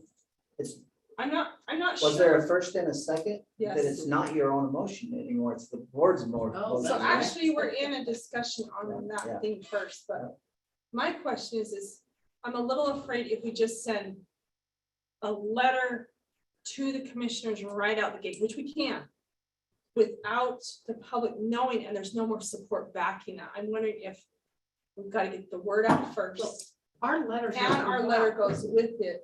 But I think, does a letter of explanation need to go to every household with the map attached?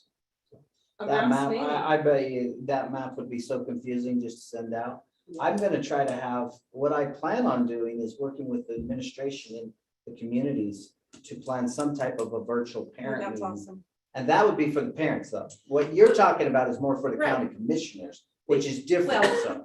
I think the information that goes to parents isn't going to do any good unless they reach out to the county commission. But we need our body, We'll encourage them to reach out if they have. but whether they do or whether they don't, we won't be Yeah. able to Yeah, control we that. won't But know. what we can control is this body collectively telling the county commission that that's the map that they have chosen is not representative of a school board member representing the area in which they live or the people that they. So you're just requesting a letter that he drafts with us agreeing. Now, don't we meet in 2 weeks? I think it's three. Is it three? 3 weeks. And that's possibly way too. Yeah, I have no idea on the deadlines. Even Mr. McDonald wasn't sure exactly of how this plays out with the state. Madam Chair, Yes, go ahead, Nelson. was this item actually on the agenda or was it just information? Do you have your agenda? It's, no, well, it was an item on the agenda. Yes, it was number 1. And then we did put it as a possible action item if we chose to take action with the information that we had received. Does that answer your question? Well, I'm just thinking maybe it doesn't necessarily need to be an action item. Maybe it could just be a directive to the superintendent to do that. I have no problem with that. So I can call for a vote, and if we don't vote for it, he'll just still go ahead with what we're directing. Well, the one Want it to be thing, an action item. the one thing that's interesting about that is, there are 5 people on a board with maybe 5 different perspectives. By making it an action item, I know the board is speaking. And that's important to me as a superintendent, that, because I'm always very cautious to say, one voice or one suggestion doesn't necessarily, it's the board that I am employed by. So anyway, it helps me to be an action item, So but let's take a vote. I take your direction, so. So let's take the meetings are great. That's kind of the directive. So let's take a vote on the letter with us supporting that, what we would like from the commissioners. So are you ready to vote on this? Question though, once a letter is drafted, can we legally, can that be sent out to us for a signature from all of us before another board meeting? Individually, if somehow we could get around and get individual signatures, I would think we're okay there. Yeah, we don't, and I don't think that they don't even have to be, they don't have to be original copy signatures either, Do you know anything about that? Well, in my mind, the fact that we are approving a letter that has not yet been written as of this board meeting, after the board meeting, we're doing an action outside of it. So it's in my mind, it's pretty good. So what we want is the direction to write a letter and then be able to, if we want to sign it once it's been written. Yes, you can do that. You can But send isn't that that copy you to her. approving an action, but approving a letter? A letter to be written, and then Right we now, can you're sign it. approving a letter to be written, but Yeah. you Yeah. signing off on the letter is saying we approve this letter. Each individual approving that. Maybe can you check with Joan, the attorney, and ask if we can, so the action here is to approve of a letter for you to write, and then once that letter is complete, then do we, is. I could certainly get legal counsel if they said that was appropriate. I could try to, it's a little difficult to get everywhere in the county very quickly, but I could do my best to try to get it around for your signature. If she feels that's inappropriate, then you could direct me to send it with my signature on it. And or the signature of, well, and if we can. Yeah, if I can do the president, vice president, and superintendent. Yeah, we With could do the that. content saying the board approved Yeah, in board meeting, we could do that, maybe. I don't know. so. All right. if that would- The board officer's signature should suffice. Okay. I think it's ideal if we have all of our signatures. I mean, in fact, that's, if we can do that, then a letter from the board is what my motion was. If that's something that's legal to do, if you'll ask Joan, and then if that's not, then we can go to plan B. All right. Okay, all in favor of Mary's motion to direct the superintendent to write a letter based on the legalities with legal counsel? Got that? All in favor? I, Any oppo- Okay. We did talk about the superintendent's contract was it last meeting? Mhm. Seems like it's been like 3 months. Yeah, there's a pretty good break between December and January because we moved January back. All right. for This impact date hearing. So motion for the superintendent's contract, July 2022 through 2024. We need approval of that. So I need a motion. I move to approve the superintendent's 2022 to 2024 contract. A motion by Steve, Cody, second. a second by Lucille. no Any discussion? discussion. I don't know how this works. In the discussion, can we, now, we didn't ever discuss once we clarified in our closed session. And so I'm going to request that we have our closed session before we finish, because we weren't able to do that. Yeah, we You know, did. after we clarified, after we asked, I don't remember. Well, okay, there's a motion, so I am gonna ask for a vote, so. All in favor? Aye. Aye. Aye. Still- Any opposed?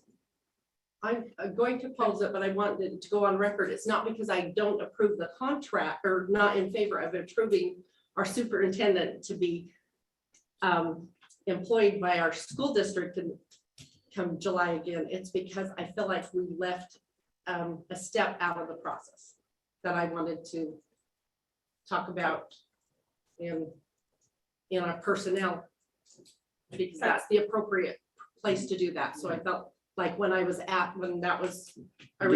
that, You did bring me back in a closed session. but we didn't talk Yeah, again it wasn't- after that. We clarified, had a clarifying question, then we didn't. But we have a couldn't discussion after really- that.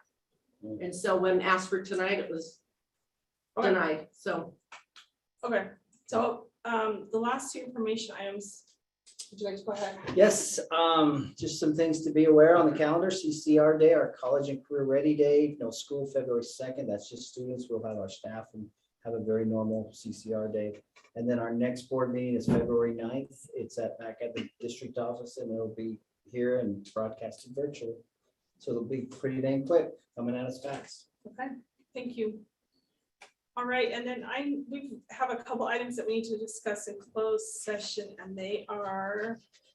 We'll have to go into closed session, to discuss litigation, and closed session to discuss personnel. So I need a motion to discuss litigation that will come out, and then we can make the motion again. We'll do it both at the same time.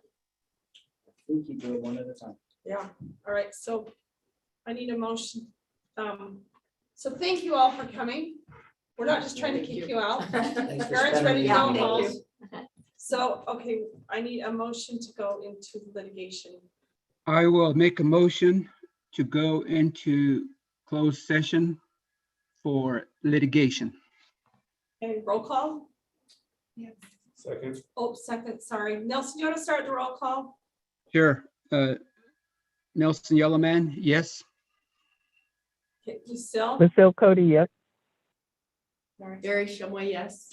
Steve Black, yes. Loriman, yes. Okay, it should not be very long. And then after this, you can, do we record this one? And then personnel, we don't record, you can be So done. it won't be dry, right? Right, so just tell me, what I was going to do is end the live stream, You could and stop leave for a the minute, and then we'll. Zoom open so Well- that you can discuss. So we'll just have the two board members is all it'll be. Yes. Yeah, keep it on for a second, then And we'll. you'll go double check it outside. And yes, and you don't want, you want me to come back in No, and you're good. broadcast the second? Okay. All right. I'm gonna end the stream.